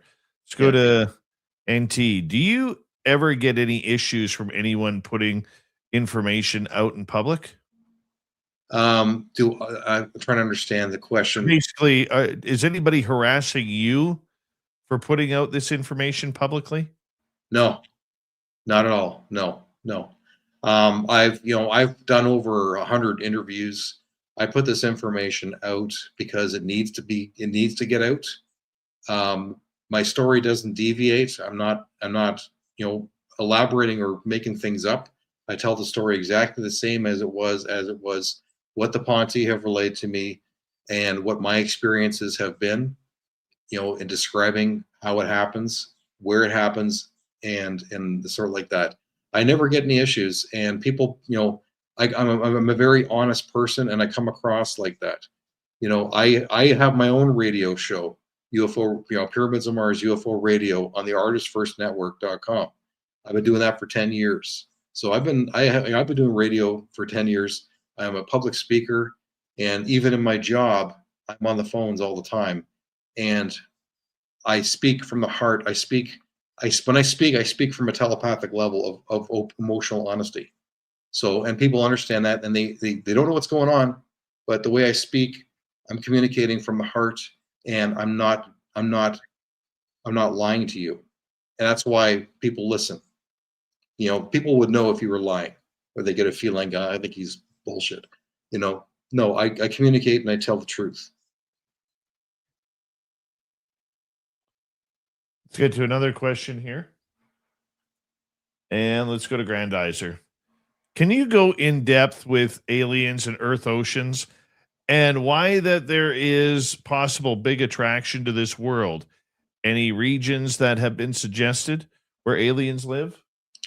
Well, I've answered part of that with regards to the whales. 75% of the extraterrestrials that visit Earth are aquatic nations, and they're under the oceans. There are four alien bases on the planet Earth. One of them being the Sandia Mountains in Albuquerque, New Mexico. There's also another one in the Tasman Sea, and then there's one in Europe, and I can't remember where the other one is. So there are alien bases under the oceans. And as I said, they visit the whales. There are also mer people under the oceans. Mermaids exist. The Ponte have confirmed that. There's many different species of mer people who live in the oceans. I don't know, that's as far as I know the Tasman Sea base, which is kind of in the Australian area. I know of that base. I think I've answered that question as best I can. All right, here comes another one. This one comes from Twiddle B. Reverence for the human soul. Where is it? Reverence? I'm trying to understand what that means. Where do you think the human soul lies? Where does it go? Well, reincarnation is part of the evolution process of the soul. We are eternal beings. There is no, time. How we understand time and space is not quite correct. We are actually multidimensional beings. We exist in multi different states all at the same time, experiencing different levels of consciousness from different points of view, and we're all connected to our higher self. So we are all over the place, but reincarnation is part of the soul evolution of learning and having experiences and experiencing and growing and understanding from different people's perspectives of the things that we do, and learning from our own karmic mistakes. So that's part of the deal. Even Jesus taught about reincarnation, but that was kind of removed from the Bible. I mean, it's kind of hidden in the Bible. It's like, when he says, who do people say I am? Some people say you're Moses. Some people say you're Elijah. What is that saying? Back then they knew about reincarnation, and Jesus saying, my father's home has, my father's mansion has many rooms. Well, that's kind of reference to reincarnation. That's where the soul is. Gotcha. All right. We got about 6 minutes left with you tonight. All right. I want to know, in regards to the contact, are there other bases that these species have, or are they just based solely out of New Mexico? Well, as I said, like there's one in Albuquerque, New Mexico, and then there's one in the Tasman Sea, which is like in Australia and New Zealand area. There's another one that's in Europe, and I can't remember where the other one is. So these are the main ones on planet Earth. The Sandia Mountain one is it's located 2 miles below the Sandia Mountains. It has no affiliation with the Sandia military base. Not even they're not the same thing. But there are many, there are tunnels, ancient tunnels that run throughout the United States. Some have been here for millennia, that are used by extraterrestrial nations. Many indigenous people know about these tunnels, and they've also had interactions with the Ponte. The Zuni tribes from New Mexico speak, that they've spoken about their contact with the Ponte on the mountain of Sandia Mountain. It's all known about. Clifford Mahudi, he was a Zuni tribe leader. I was friends with him, learned a lot from him. So yeah, these bases exist. It's from an ancient, it actually used to be an ancient human civilization that we used about 30 to 50,000 years ago under the Sandia Mountains. But I think that was actually a giant race back then, because from what I remember being in that base, because I have been taken there, there's a lot of stuff that's very large steps. There's big steps. It's pretty big. Yeah, I was going to ask you your thoughts. So, what the Hopi think about this? Well, I know about the Zuni, so that was right. But I know from the Zuni, they're what they've said, and that their community, their connection. They've been in contact with ETs for hundreds and hundreds of years. Clifford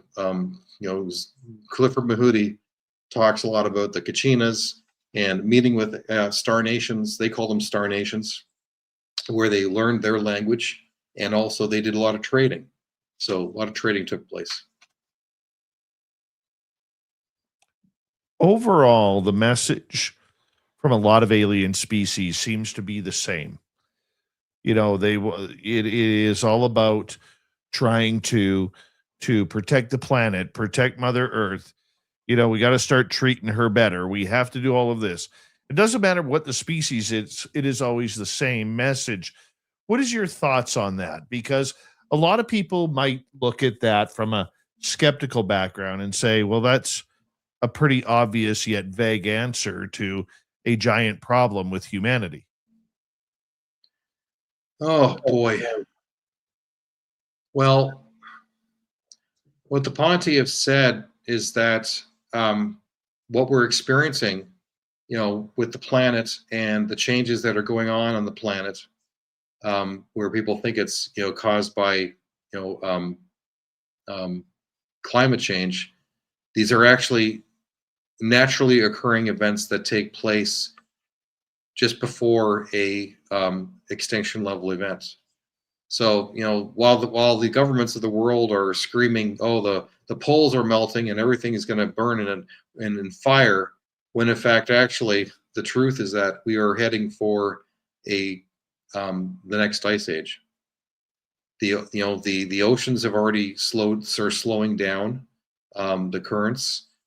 We are heading for an ice age. That's actually what's happening. The planet self-corrects.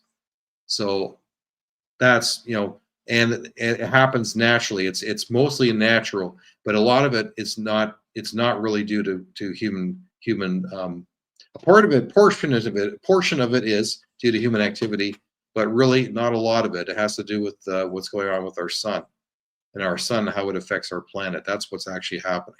And it's a natural process. So even if we went green tomorrow, it doesn't matter. It'd be nice, but it's not really that important.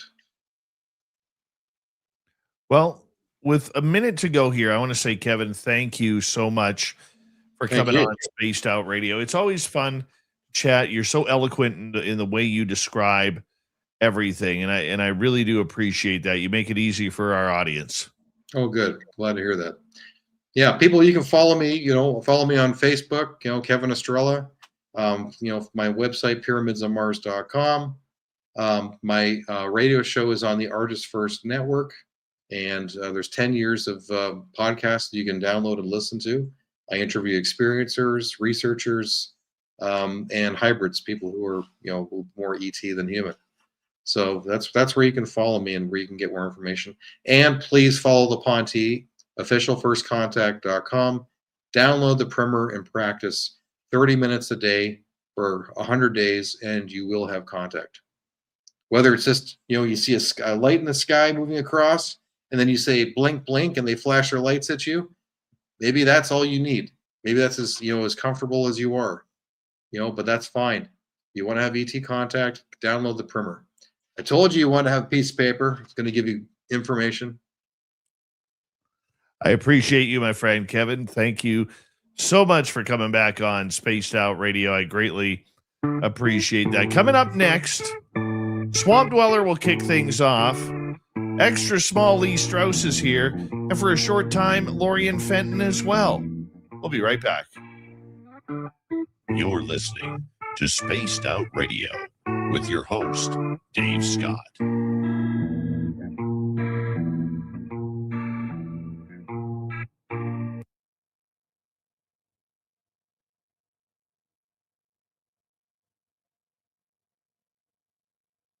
All right, Kev, thank you so much, my friend. I really appreciate it. That was fun. That was great. Thank you so much, Dan. That was fun. Stay in touch, okay, buddy? Okay, Will. And Take this care. and can you send me the links tomorrow or wherever they Yeah, are? it'll be right on YouTube. Okay, awesome. That's Yep. great. It'll be our That's first great. one. Okay. All right, brother. You Thanks take so care. much. All right, have a great night. Have a good night. Bye-bye.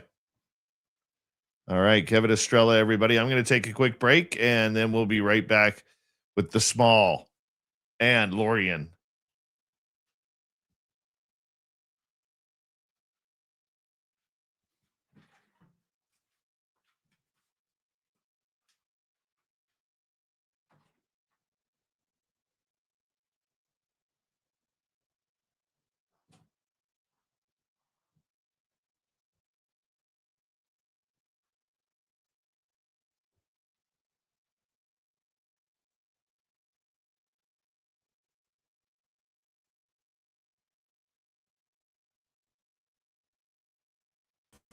Move that chair. Move it.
Creep is what I do.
I am back. Let's get ready here. Let's bring in extra small Lee Strauss. How you doing, buddy? I'm doing good, brother. I'm doing good. I have the lovely, the talented, the amazing Lorian Fenton here as well, who will get to unmute her mic. Okay, you got to stop the accolades. Just, I'm in an office that isn't even unpacked yet, so sorry about the ugly background. That's okay. I'm going to get you to talk up a little bit more, Lorian. You're real quiet. Okay, let me go and move my microphone up a bit. Hold on a second. Okay, I got to go find the settings. Here, I got you here. Do you have me? Okay. Yeah. There you are. Am I up loud enough? You are. Good. Okay. There you are. I wouldn't even know where to find the settings on this Mac computer. I never We're going to play a use real short Swamp Dweller. It's about just under 2 minutes. Okay. And then Lee, we're going to get to Lorian right off the bat to talk about UFOCon 2026. Then you and I until the top of the hour. Lorian, if you feel like sticking around, you're more than welcome to. You know that. Okay, I might. Anything to get off of working. Oh, of course. And then after the show, I have to run because I have a radio show to do in New York. What? Yeah. At 3:00 in the morning? Their time, yeah. Wow, that's pretty Yes. cool. Yes.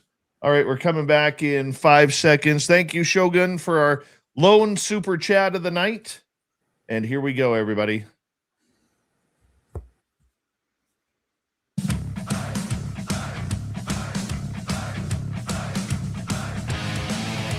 We are into the third and final hour of Spaced Out Radio tonight. Good to have you with us. My name is Dave Scott. We appreciate you tuning us on in wherever you are on this beautiful planet we call Earth. Hello to everyone listening in on our terrestrial affiliates around North America, digitally on every major podcast network. Our website, spacedoutradio.com. We have a plethora of features for you. Rock out to Bumblefoot, read the news wire, check out our swag as well. You can follow us on X at Spaced Out Radio, Instagram at Spaced Out Radio Show, and on Patreon in the Space Travelers Club. The Desert Clam has set the password for tonight in the SOR Space Travelers Club.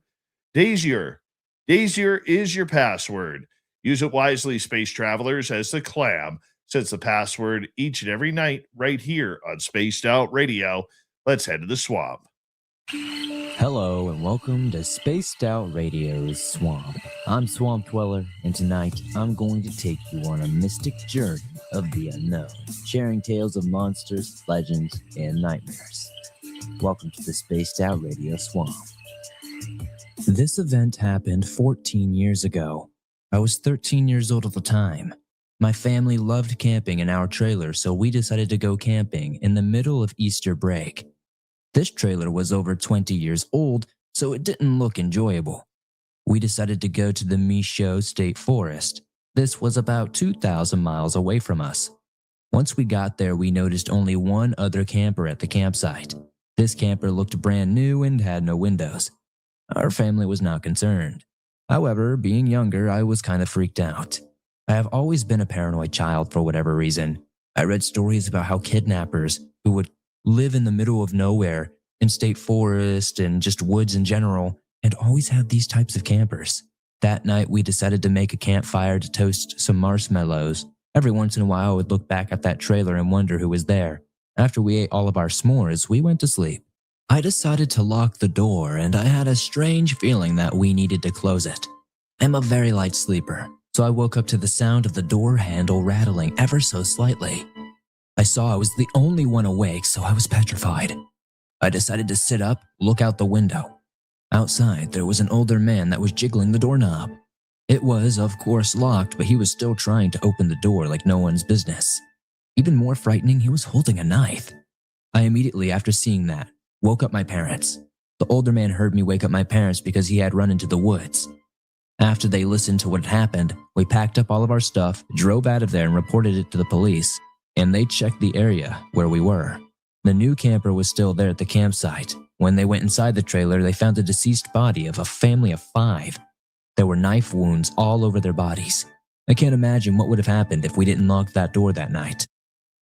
Thank you, Swampy, for a nice shorty but a goodie. We appreciate you. Swamp Dweller can be found on YouTube. Go to Swamp Dweller. Hit subscribe. Ring that bell. Thousands of stories right there for you to choose from. From the swamp to the stars, let's go over to Extra Small, Lee Strauss, and the Q&A. They call him extra small, but he's big where it counts. Chasing Bigfoot through the woods on wild accounts. Talking ghosts in the dark, UFOs in the sky.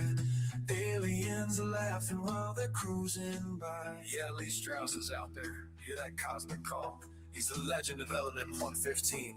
Here on Spaced Out Radio's Q&A.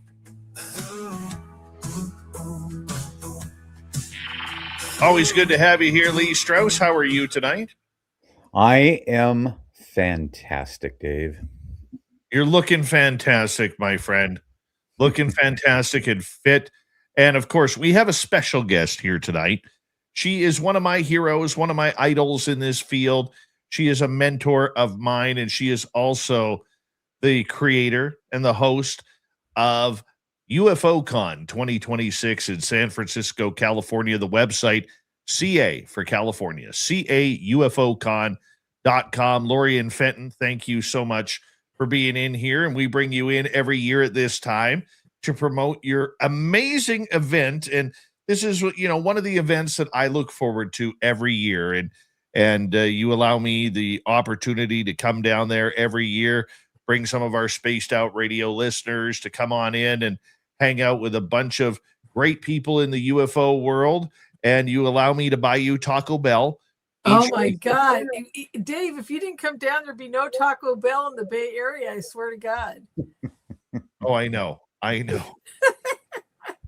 think you buy enough in one weekend to keep that whole franchise going there in the south of San Francisco area. Well, let's tell a little story here, because I actually ordered Taco Bell for Lorian and I last year. It was like $50 worth of Taco Bell. That I'm telling you, he supports the whole franchise at the nearest Taco Bell at the hotel for a year, you guys. I'm not kidding. Yeah, go ahead. And literally the DoorDash driver, or the Uber Eats driver, pardon me, it took him an hour and a half to get our food and find the hotel. He could not find it. I know. It's so weird. So weird. Yes. That's okay. You know what? I have my car this year. You and I are getting in the car and we're going to drive down there. And we're get the Uber drivers. Yeah. We're not taking that chance anymore, Lorian. I mean, Taco Bell's just way too important to be messing around waiting an hour and a half for it and coming back cold. I mean, we still ate it cold, but you know what? It's not the same. No, not the same. Tell us about UFO Con this year. Well, I'm very excited to say that Dave Scott will be there as our afternoon MC, as he has done for so many years for us. And he's been a speaker before, but he kind of likes the old MCing job because, you know what? He gets to schmooze with everybody all day long. And that's the best part about being at UFO Con, is meeting all the speakers. Now, we're a little different. We don't do a lot of, we don't do any Q&A if we can get away with it, if I can remember to tell everybody not to do it. And we don't do panels. We don't have any panels. But what we do have is 1 solid hour of a speaker, and they give you all their information. And guess what? There's only about 200 people at this conference. It's never been a big conference, and I don't want it to get any bigger than that, really. And it's all contactees pretty much on the stage. I try to get at least 80 to 90% contactees on the stage. And in doing so, the audience turns out to be mostly contactees as well, which is really cool because, then you get the speaker gets off the stage and you can go up to them and say, hey, can I take you to lunch, or can I take you to dinner, or do you want to just sit and chat at your table? Do you have a book to sell or anything like that? And just talk to them directly. It's not like there's 1,000 people there and you got to wait in line to say 2 words to them and get them to sign your book. It's very intimate, very personal, and we have a blast. And there's always some kind of weird paranormal activity that goes on there, that every year something strange happens, and it's always kind of fun and interesting. And this year we've got some amazing scientists coming that are all contactees. We have military people like Robert Salas, and Colonel John Blitch is coming again this year to talk about some new experiences he's had. And it's going to be just really fantastic as far as an intimate, close-knit, fun group of people having a good time. And I'd say that 80% of the audiences are contactees as well. It's not a conference where you go, oh, are they real? Are there UFOs out there? And I'm doing one disclosure thing with Stephen Bassett. That's it. We're only doing one because it's like disclosure is kind of like on the forefront of everybody's mind these days. But the reality is, for every contactee out there, disclosure's already happened. So we're not as into disclosure as the rest of the world may be, but it's important. So that's why we're having Bassett come and address it at the conference. And he's not a contactee. So he's my one person I know for sure is not a contactee on the stage, but he's very entertaining and you guys will love him. He's fantastic. The one thing that I love about your conference, and when we're setting up the conference here as well, and called Caribou Con. You were up here a few years ago when we put on a Paracon up here. You love our area. I do. I'm coming back for your conference. Oh, good. Yes. Good. What I want to say is, and I learned this from you about our conference that we're setting up here. You go to a lot of these bigger conferences out there, and the guests disappear. As soon as they speak, you don't see them all weekend until they go to speak. And then maybe you want to say hi. Maybe you want to get a photograph with them, for your Facebook page or Instagram or whatever. And at these other conferences, they hide, they go speak, and then they hide again for the rest of the weekend. You don't allow that.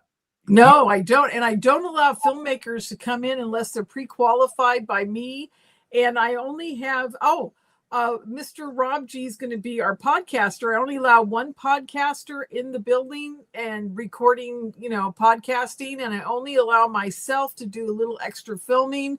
And that's it. If somebody wants to come in and buy a ticket and be at the conference and book those people at a later date on their show, I'd love that. I love that. I think it's very important, but it's not fair to the producers nor the speakers to have people, swoop upon them and say, come on my podcast up in my room or film for my next movie or, whatever. I mean, I just put a kibosh to it because I think it was 6 years ago. I had 3 filmmakers show up. They bought a ticket, God bless them, but they all showed up and monopolized my speakers the whole weekend. We couldn't even find the speakers. So I said, that's it. I'm done. We're not doing that anymore because the speakers don't want to be put on the spot all weekend either. They're prepared to do a 1-hour presentation and talk to everybody for the rest of the weekend and have a good time. And they're, they go and they get ambushed by filmmakers, podcasters, what have you. And they thank me. They totally thank me. They say, oh, thank God you put it in my little contract that I can't do any other, speaking engagements while I'm with you because I can just tell them then that, and everybody's good with it. And it's a lot of fun. And we just really have a good time. I think that's the most important thing. I do want to mention, though, we are a nonprofit that put this on. So a lot of us put a lot of money towards this happening. And we don't charge a lot for our tickets. I just want to point out something really important. For the, if you get low airfare and come on down with a friend, it'll cost you $75 a piece a night for a room at the hotel. Plus you get breakfast included.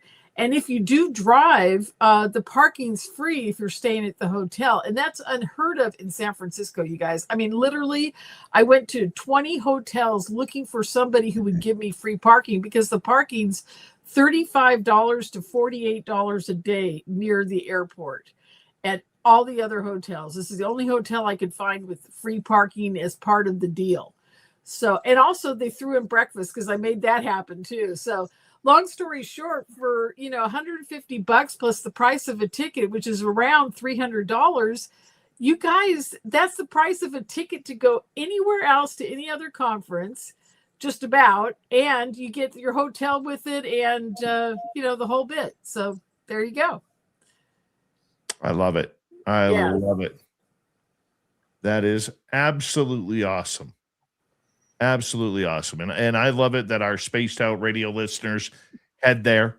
I always like to meet them. And you have great booths there. And one year, I'm going to tell you right now, and I'm going to put you on the spot, Lorian. Okay. I remember something. On our screen right now, our radio audience can't see this, but on our YouTube screen, the guy above you, Lee Strauss, right there. Mm-hmm. Now, he has some incredible UFO footage and research done in Washington State. He would be perfect for you next year. Oh, perfect. Yeah. Well, who knows? Maybe this year. You never know. You never know what's going to happen. So it's pretty wild. Yeah. So thanks, Lee. Where are you living these days? I'm in Tacoma. Oh, okay. I know it well. We've met before. Yeah, I was going to say, I thought you looked familiar, and I was going, how do I know you? Did I meet him up at your place, Dave? No, we met in Reno. Oh, that's right. Reno. Okay, yeah, that was a lot of fun. It was. Yeah. It was a blast. Lee has some incredible footage of UFOs. Incredible footage. Hey, have you talked to Dave Mason? He's living near you. Yeah, I know Dave Mason well. I haven't talked to him for quite a while, actually. Okay. Yeah. I don't know if he's still working at Skinwalker Ranch, off and on, or what the deal is at the moment. Yeah, I don't either. I've got to get back in touch with him. You just reminded me that you're living in that area and had footage. I thought you and Dave might have hooked up because Dave and I are supposed to go on a Skywatch if I make it up to Tacoma in April. Yeah, we've done several Skywatches together and caught some crazy stuff. Yeah. Yeah. So I'll be up there. So I'll hang out with you guys. I'd love that. That's going to be awesome. That's going to be absolutely awesome. And Lorian is so good. Lorian, do you want to stick around? We got some fun coming up. Sure. Yeah. If you guys don't mind, I'll chime in once in a while, but I'll keep my mouth shut as long as I can. Oh yeah. Yes. Like that. That's really possible. Yeah. Lee always comes in each and every week to answer some questions that we call the Q&A, where we kind of discuss the week that was in all worlds, from UFO to cryptid and everything of the source. And it looks like, Lee, last week when we talked, there was this big story about Donald Trump that is going to disclose on July 8th. Well, apparently that date has now been moved back to May 1st. Is it moved up or moved back? It would be moved up. Moved up. Yeah. Moved up to May 1st. Now, apparently the speech is written. Apparently he's going to do it. I don't see it happening, but Lee, the date has been moved up. Usually when you start seeing things like this happen in a shift in timelines, the reality is it usually means nothing's going to happen. What's your thoughts, Lee? Well, I think he's partially concerned that somebody else might come in and swoop in and steal the glory there on that. That's why I think that date keeps moving. I have heard that possibly, Russia might come out, Putin might come out and say a little something, and the Chinese as well. So those are the two things that I've heard. People want to steal the glory, and come out with it first. But there's obviously a reason why, and one of those reasons why I think, they've got this mission that's going to go around the moon, right? And basically, it's hard to find anywhere any information about this, but NASA is sending up a mission to go around the moon and come back. But I think that's part of it. In some way that ties in, I believe. So we'll have to see, but yeah, there's that. And then there's other really interesting information that I've got as well, about the airspace being shut down south there in El Paso. El Paso. And I want to touch on that a little bit later if we can. Oh, absolutely. Lorian, what is your thoughts on this whole Well, timeline? we're supposed to have the Chris Bledsoe big event on April something or other on Easter Sunday or whatever it is. And if that happens, he's going to supersede President Trump. So that could be a problem. But as far as him disclosing, I think it'll probably happen within the next couple of years. I'm not sure it's ready to be out there as soon as May or July. And I just think that from the people I've talked to that are in the know, I just think that it's going to have to wait a little while longer. He's going to definitely do it before he leaves office. I can guarantee you guys that. I'm 90% sure it'll happen before he leaves office. I'm just not sure if it's going to be sooner than later. That's all. Here's my predictions. I have two predictions. Number one, if this speech does happen on May 1st, I don't believe it'll have anything to do with UFOs or aliens being here. I believe that he will come out and say, we have found a signal that is not from this earth. It is from, I don't know, pick a light year away, 22 million light years away. Scientists have confirmed that it is not of, any type of star explosion or implosion or any noises that are made or found in space, but it is something of a human-like signal. That's what I see happening. Or, which I see being more of a possibility, is at the end of his term when he's about to walk out, the next election has happened, and I could see him coming out and saying, depending who wins the election, I could see him coming out and saying, yeah, Roswell was real. We got UFOs. We have aliens, and they've been coming here for a long time. I could see him going out with a bang because he doesn't care. He doesn't care. Okay, so that's my feeling on it. How about you? What do you think, Lee? Yeah, I'm gonna no. There's something going on here. I feel that there's a rush to get this information out because something is happening. There is something that's coming out. There is something that is going to make itself known right here, and not far away, not light years away, but right here. There's definitely something going on. Look at you, Mr. Positive. Just Mr. Positive right there. We're getting some aliens this year. We're getting some aliens. I just don't see it. I really don't see it. Lorian, what's your prediction? How do you think it comes out and what comes out? Like I said, I think it's going to be a couple of years from now, maybe a year at the earliest, but I don't think it's going to be this May or this July. There's some moving parts that are still in the works that I know about that I can't discuss, but I'm pretty sure that it's going to be a little later than sooner. And we have some other things to worry about besides just aliens that are already here. There's other things going on in the universe. I'll just leave that to everybody's imagination.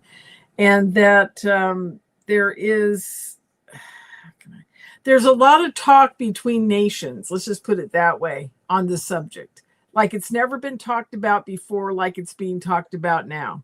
Okay. That's all I can say, but it's definitely on the priority list. It's made it from the dark recesses of, the desk at the Oval Office down at the bottom of the stack. It's all the way up at the top, and I'm sure there is a speech ready. Like I said, I just don't think it's going to happen for quite some time. Well, we're going to see what happens. I'm more curious about the whole Chris Bledsoe prediction. We can talk about that when we get back from the break, but I think Chris Bledsoe is a very honest man. But I also think there are people very close in his inner circle who are trying to make him a little bit more prophetic than what he truly is. And that one, I as a journalist, I struggle between opinion and bringing the stories as they happen. But this one, I think, is getting a little too obtuse, this story. Lee Strauss is here. Lorian Fenton is here. This is a Q&A. This is Spaced Out Radio and your host, Dave Scott.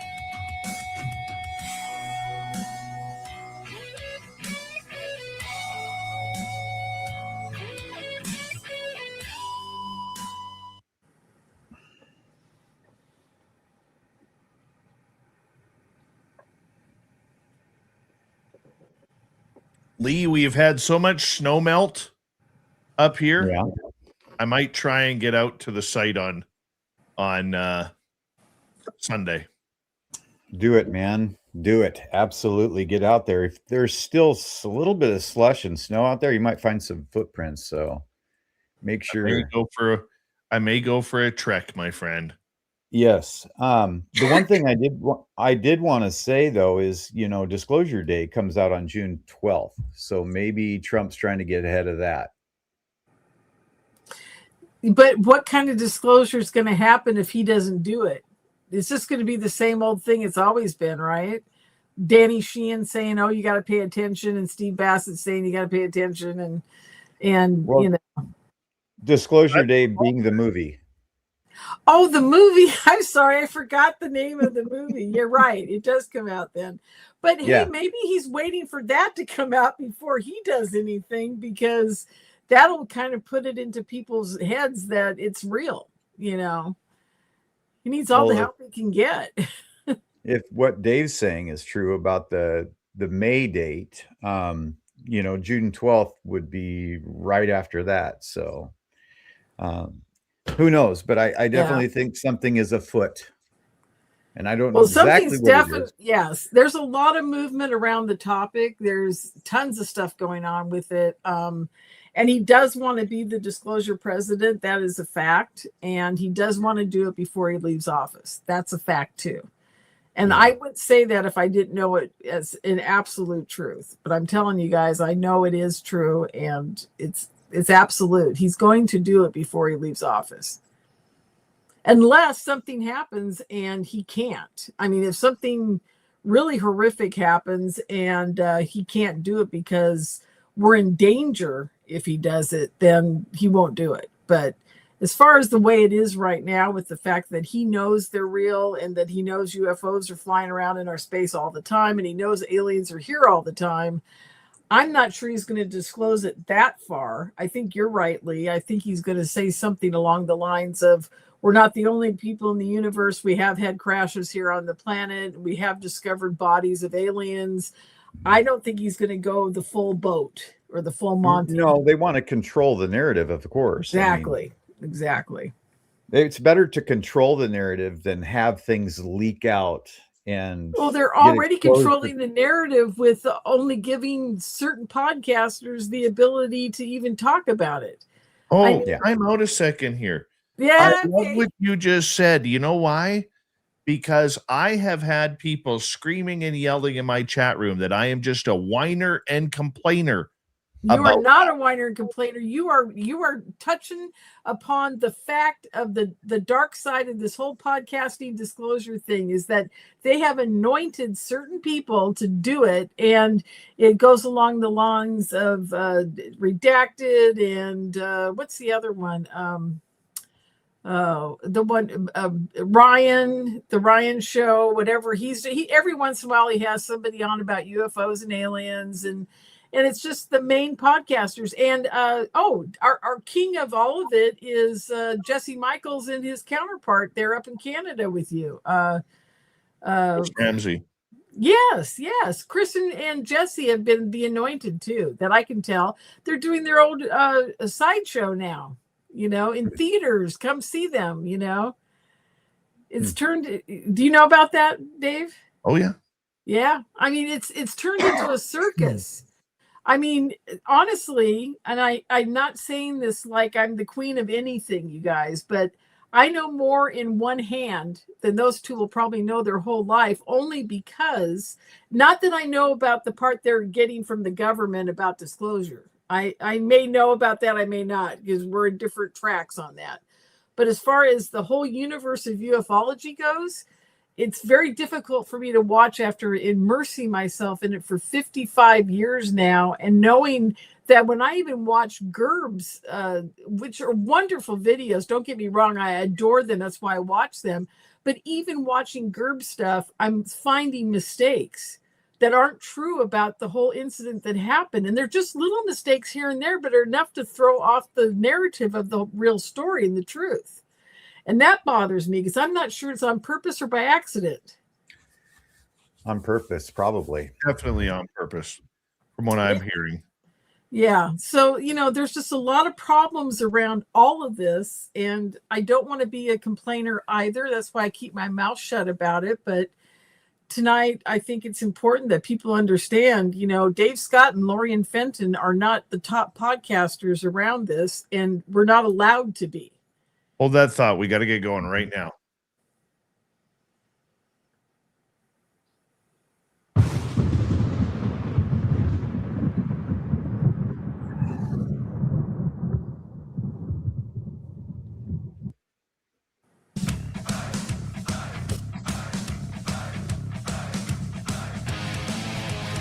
All right, we're into the final half hour. Lee Strauss and Lorian Fenton are here for the Q&A. Good to have you with us. We're going to have some fun, guys. And Lorian, you wanted to make a comment from the previous half hour regarding, the whole Donald Trump May 1st deliverance. Oh, yeah. Well, what I'm more concerned about than that whole thing, and I'll go back to what I said in the very beginning, is this Chris Bledsoe event on Easter Sunday, whatever it is. And I'll tell you why I'm concerned, because Chris Bledsoe is not the only one. I've been at this game for a very, very long time, 55 years to be exact. And I have had many people over the 40 years that I've been talking to other people within the community come up with a date. He's not the only one. And I can tell you, I'm not going to tell you their names, but there have been 4 others that throughout the history of the community have come up and said, this is the date they're coming to get us, and they're going to take us away, or they're going to do disclosure, or they're going to land on the White House lawn.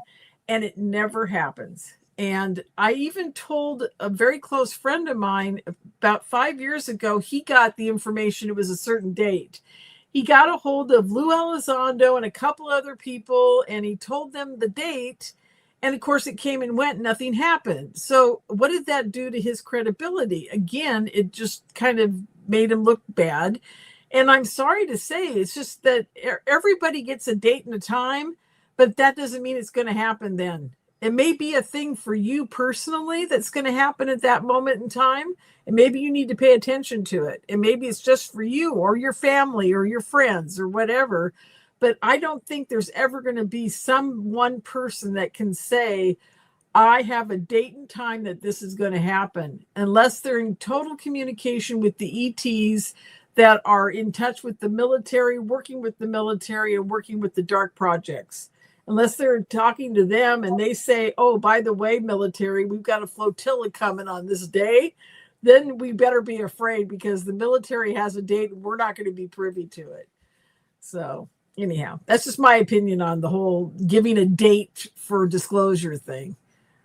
The one thing that I will say about Chris Bledsoe is I've met him through your conference. I've interviewed him a couple of times, and I think he's a very nice, humble man. I love Chris. I've known Chris forever. I really do think he is a very peaceful, humble man. I do not believe at times that what he is seeing are true UFOs. I think there's a lot of planes involved that are off in the distance. But I also feel, and I also am concerned, that his message might be getting skewed a little bit, because some of his children, namely Ryan, and this isn't a shot at Ryan, but I guess it will be, seem to be really pushing the popularity of his dates. pushing the popularity of what he's seeing, really trying to clickbait it all, and for a little bit of fame and maybe a little bit of fortune, and I think that kind of skews Chris Bledsoe's mission, his experiences, and what he is getting. What's your thoughts, Lorian? Well, having known Chris for as long as I have, Ryan and I met for the first time in person last year, and I didn't meet Emily, but she was there. I just missed her. And Ryan at the time was very excited to be. It was at Contact in the Desert when I met them, and Chris and I had a nice long chat, and it was great because Chris and I have been friends for a long time. Having said that, Chris, he's surrounded by a lot of people with military influence and CIA influence and things like that. And hey, that's nothing bad against Chris. That was his way into the community and his way into what's really going on with the government and UFOs. And he does have the ability to heal. As a matter of fact, you've had Grant on many years ago when Grant and I were first talking about, when Grant introduced me to him in 2011, it was right after the incident with the dog bleeding. And anyhow, so long story short, he does have the ability to heal. Somehow he has that. He's healed many people. And he does have the white lady or the lady that came to him talking to him about, how to be in this world, I guess. And I think it's got confabulated into a whole story about how we're all supposed to be instead of what Chris is supposed to be like and dealing with her. And I think the CIA kind of, may have skewed things a little bit for Chris on how he's actually dealing with the situation. Because when you're left to your own demise, when your contact happens, you finally realize at some point in the game, it's all about a personal relationship with your ETs. And it really doesn't have a whole lot to do with other people unless somebody decides to let you out of the box and you deal with other people around it. You can tell your story, but the lessons are for you personally. And I think Chris's whole dealing with the white lady has turned into this thing where they're trying to make it everybody's story, and it's not. It's about Chris personally. That's just my take on that. But beautiful. Yeah. So anyhow, what was the question again? I'm sorry. I was going off on my thoughts about it. Do you think Chris is being pushed for popularity? Yeah. Oh, definitely. Because he's got a machine around him. He's got people that are his handlers basically, and he's got a publicist, and he's got to make the money now because he's got to pay a whole staff of people to keep him going. Love the man. I mean, hopefully I'll get to a point where I have to have, a publicist and a whole staff, and you can get a hold of my people, Dave, but yeah, I mean, he's painted himself into a corner that it's going to be very hard to get out of, unless he just retires with his money, and that's that. Nope. I agree. Yeah. I agree. Lee, you wanted to touch on a subject tonight.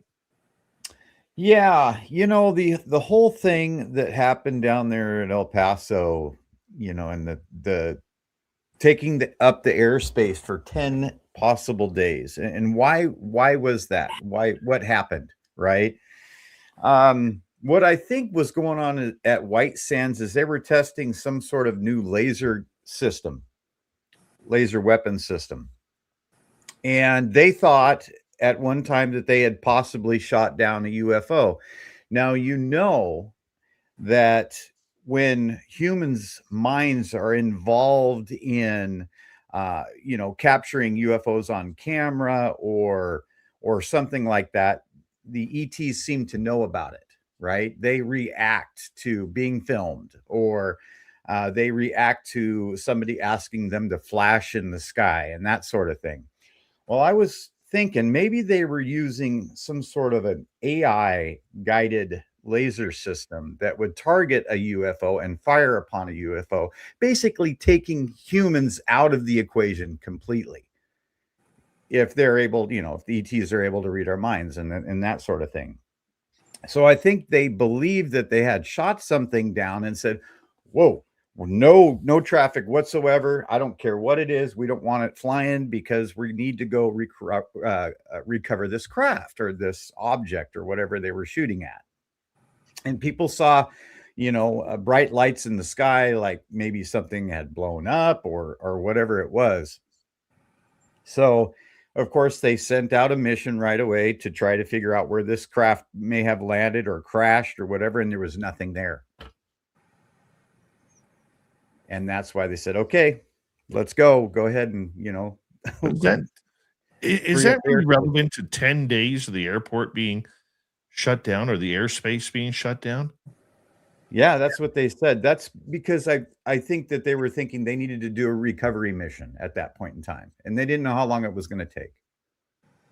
Lorian, what's your thoughts?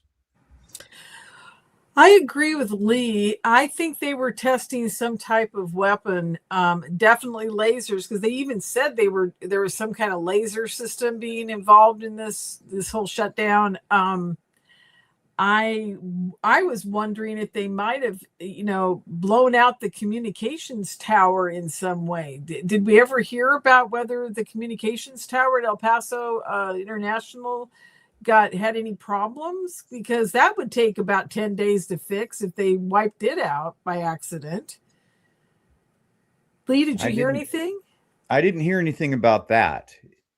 Nothing about a communications tower being taken I just out. wondered because I thought, if they're knocking down a UFO, maybe they accidentally took down the tower too and blew its electronics. That could be a good reason to shut it down for about 10 days because it would take about a week to get all the components, and fix it. So anyhow, just a thought. But that's the only thought I have about it because I don't have anybody on the ground down there to tell me what's really going on. It is a weird one, that's for sure. And Lee, I don't think we can rule that out. I think your theory on that would be probably very logical. Like, if it's out there. Yeah. Well, that's what made most sense to me after, kind of combing the internet and looking at things. And so I figured I'd bring that up tonight. Lee, do you have any friends down there that could do some research into it for you? I do not have anybody in El Paso nobody down south that far. I'll turn you on to my friend and let you guys chat because he'd love to do some research for you, I'm sure. I just don't have time to do it right now. I'm so busy with the conference, but I'll turn you on to him. We have two major topics to talk about before we have to call it the night. Number one, Ross Coulthart saying that there is likely another whistleblower about to come out. Okay, this is the alleged lieutenant colonel who served at both Edwards Air Force Base and Nellis Air Force Range, which is just outside of Las Vegas. And we don't know what he's going to say yet. I've got my sources already working on finding out who this is. And I can say this. This guy is either going to be really real or it's going to be an absolute dumpster fire. Well, there's not going to be any in between because you can talk about seeing a UFO while you're out on your cigarette break in Maine or in Pensacola or in New Mexico or Wyoming. But the hotbed of UFOs or UFO sightings is due to the proximity in that California and Nevada area where Nellis Air Force Range is, where Edwards Air Force Base is, where Lockheed Skunk Works is at 29 Palms, where Area 51 is, and a lot of secrecy out there. So if this person, whoever it is, comes out, he or she is going to be absolutely ostracized from his or her own community if their story is absolute bogus. What do you think, Lee? If this is going to be a dumpster fire, if it's going to go that way, then it is going to be there's a reason, right? Maybe it's to make Donald Trump look like a complete fool, right? When he comes out with this information. So maybe there's two factions within the government. There's the faction that wants to get this information out to everybody, and then there's the faction that does not, right? So if this gentleman is coming out and it's that bad, then he's probably from the faction that does not want this information out, and he's going to do the whole ufology thing harm. That's what my feeling is. Lorian, your thoughts? Well, Ross has been hitting it pretty good. He does take a long time to vet these guys. I think this person is probably most likely the real deal, unless Ross doesn't really know how to vet people. But yeah, so I think that this person is probably going to be the real deal. That's my guess. And of course, like Dylan Boyland and everybody else, and Ryan Graves and the whole bit, he will completely be, his life will be torn apart. Jake Barber, everybody that's come forward, they are not hireable. They've lost their security clearances. I don't care what anybody says. Oh, they'll be fine, what have you. Good luck. I've talked to Jason quite often, and he's still, I think he just got his security clearance back finally, I hope. I mean, it's so horrible for these guys to come forward. This guy's either got to be really brave, or he has another life that has money involved in it that he can go ahead and do this to himself. Because I'll tell you what, if I was a whistleblower, I wouldn't come forward. It would ruin my life completely, and I would never have a job again. Not to mention your family. Not in the military. Yeah. What was that, Lee? I'm sorry. I was talking over you. I said, not to mention, their whole family, right? Oh, yeah. Mm-hmm. What it does to your family, it's just horrific. Here's the thing, though. Okay, to throw a wrench in what you're saying, Lorian. Mm-hmm. Outside of David Grush, there is not a single UFO whistleblower. They're eyewitnesses. Jason Sands is an eyewitness. Dylan Borland is an eyewitness, followed protocol, and look, I'm not saying this to insult them, okay? But David Grush came with some harsh realities from the inside. Every other whistleblower that we have had, okay, has come and testified saying this is what they saw. They are an experiencer or an eyewitness. They're no different than you, than Lee, than me, than our audience. But we're giving them this pedestal because they had it happen while serving, while they were in uniform. Right. God bless them for that. I love our veterans around here. But I'm sorry, they are not whistleblowers. Whistleblowers don't say, I have to tell you in a skiff. They don't do that. Whistleblowers bring information to the public, not experiences. True. So, a lot of people bug me saying, Dave, you worry too much about the semantics. Well, worrying about the semantics is the start of trying to get truth out. You get all these people wanting to be truth seekers in our field, okay? But they're calling it UAP. They're calling it NHI. They're calling it, whistleblowers. All of this. Lee, are you a whistleblower because you went public with your UFO sightings? No, because I'm not part of the military. Yeah. Right? Exactly. I'm an experiencer. I'm an experiencer. I've seen what I've seen, and I, have knowledge upon the things that I experienced, but I'm not telling you from a seat of power within the military that these things are real. But a private in the military or a sergeant in the military is not that of power either. No offense to those who have served. Yeah, but it's like they're telling, from their perspective in what it's different. It's a different semantics maybe, but it's totally and completely different from someone in the public, you or I or Lorian, coming out and saying we saw this, but it's not whistle blowing because we're not blowing the whistle on the rest of the military or a contingent of the military. What if it's a police officer or a firefighter? They're in uniform, they're on duty. Are they whistleblowers?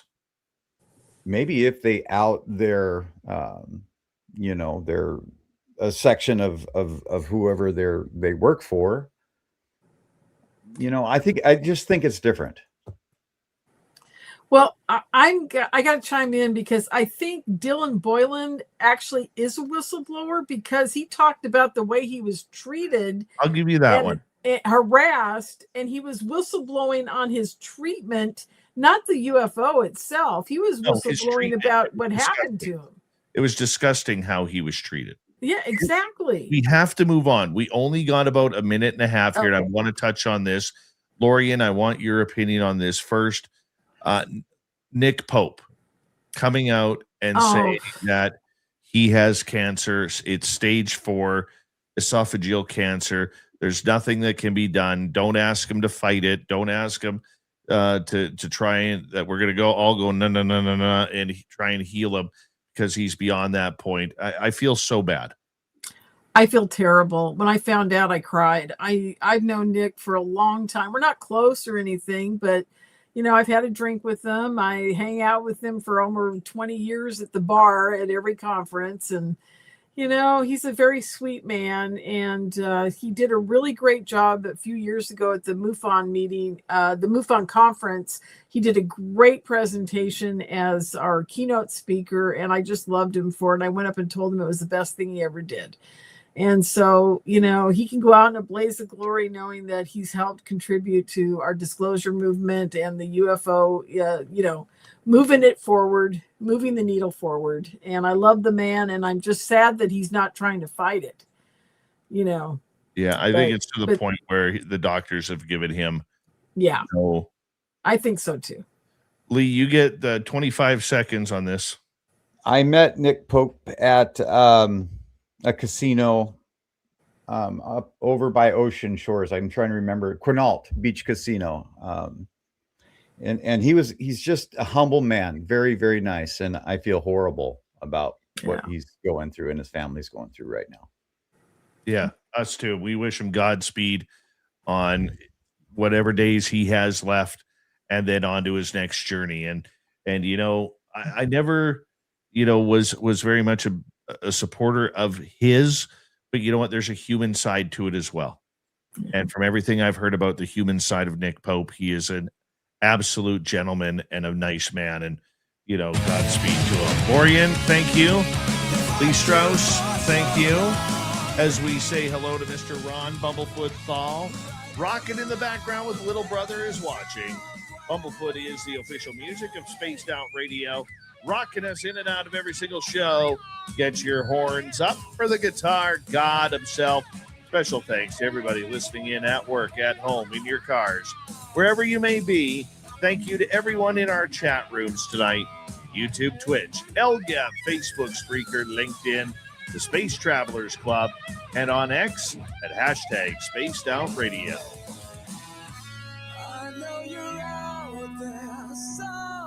Remember, this show is copyright by Spaced Out Radio and Bigfoot Broadcasting Limited.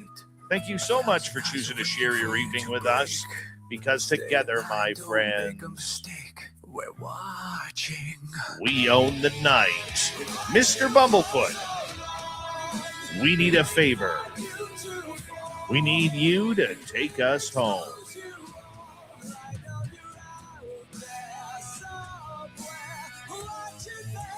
Yes, the Woo Train has docked for the night, but soon, my friends, we shall ride again.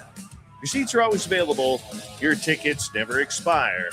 And if you want to bring a friend, we've got room for them too. Good night, everybody.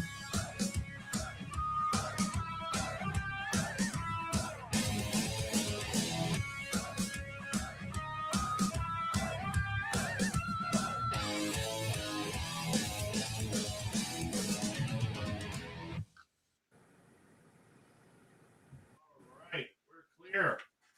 We are clear now. Okay, Lee, give me like 1 minute here before my phone starts to ring. Tell me the whistleblower side because you're disagreeing with me, and you've got a furrowed eyebrow. I just think that, someone in service, or even if it's a police officer or a fireman, if they know about something that the rest of their battalion, I don't even know what to say, knows about, and they're whistleblowing on that thing, that's different than you or me or Lauren seeing something in the sky and talking about it. It's just a different deal because it's almost like a tattle, right? Or how about when they sign a non-disclosure and then 10 years later decide that they've been hiding stuff for way too long and they've had it and they're going to come out and talk about it. That's what I think is what gives you whistleblower status, is going against everything that you were told Yes. you can't do. Exactly that. Yeah.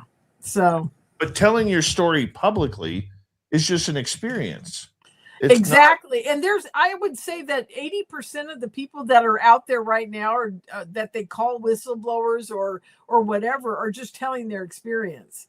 But there is the 20 or 25% that have blown their NDAs, been treated terribly, and a whistleblow on that and what have you. And they deserve whistleblower status because their life is now ruined, Okay, guys, I got to go. WABC Radio in New York. That's where I'm going right now. Have fun. Bye-bye. Dave speaking.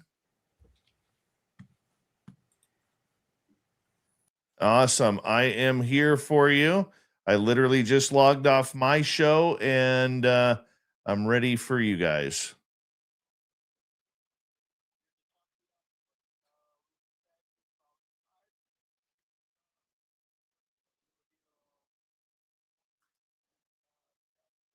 Sounds good. I'm just going to let my audience, my chat room know. All right. Thanks, brother. Appreciate you. Hey, WABC out of New York. If you want to tune on in, WABC in New York. I'm going to log off here and we'll talk to you guys tomorrow. I'm not going to play my extra. It's too long, but I will chat with you guys on Monday, everybody. See you over on WABC.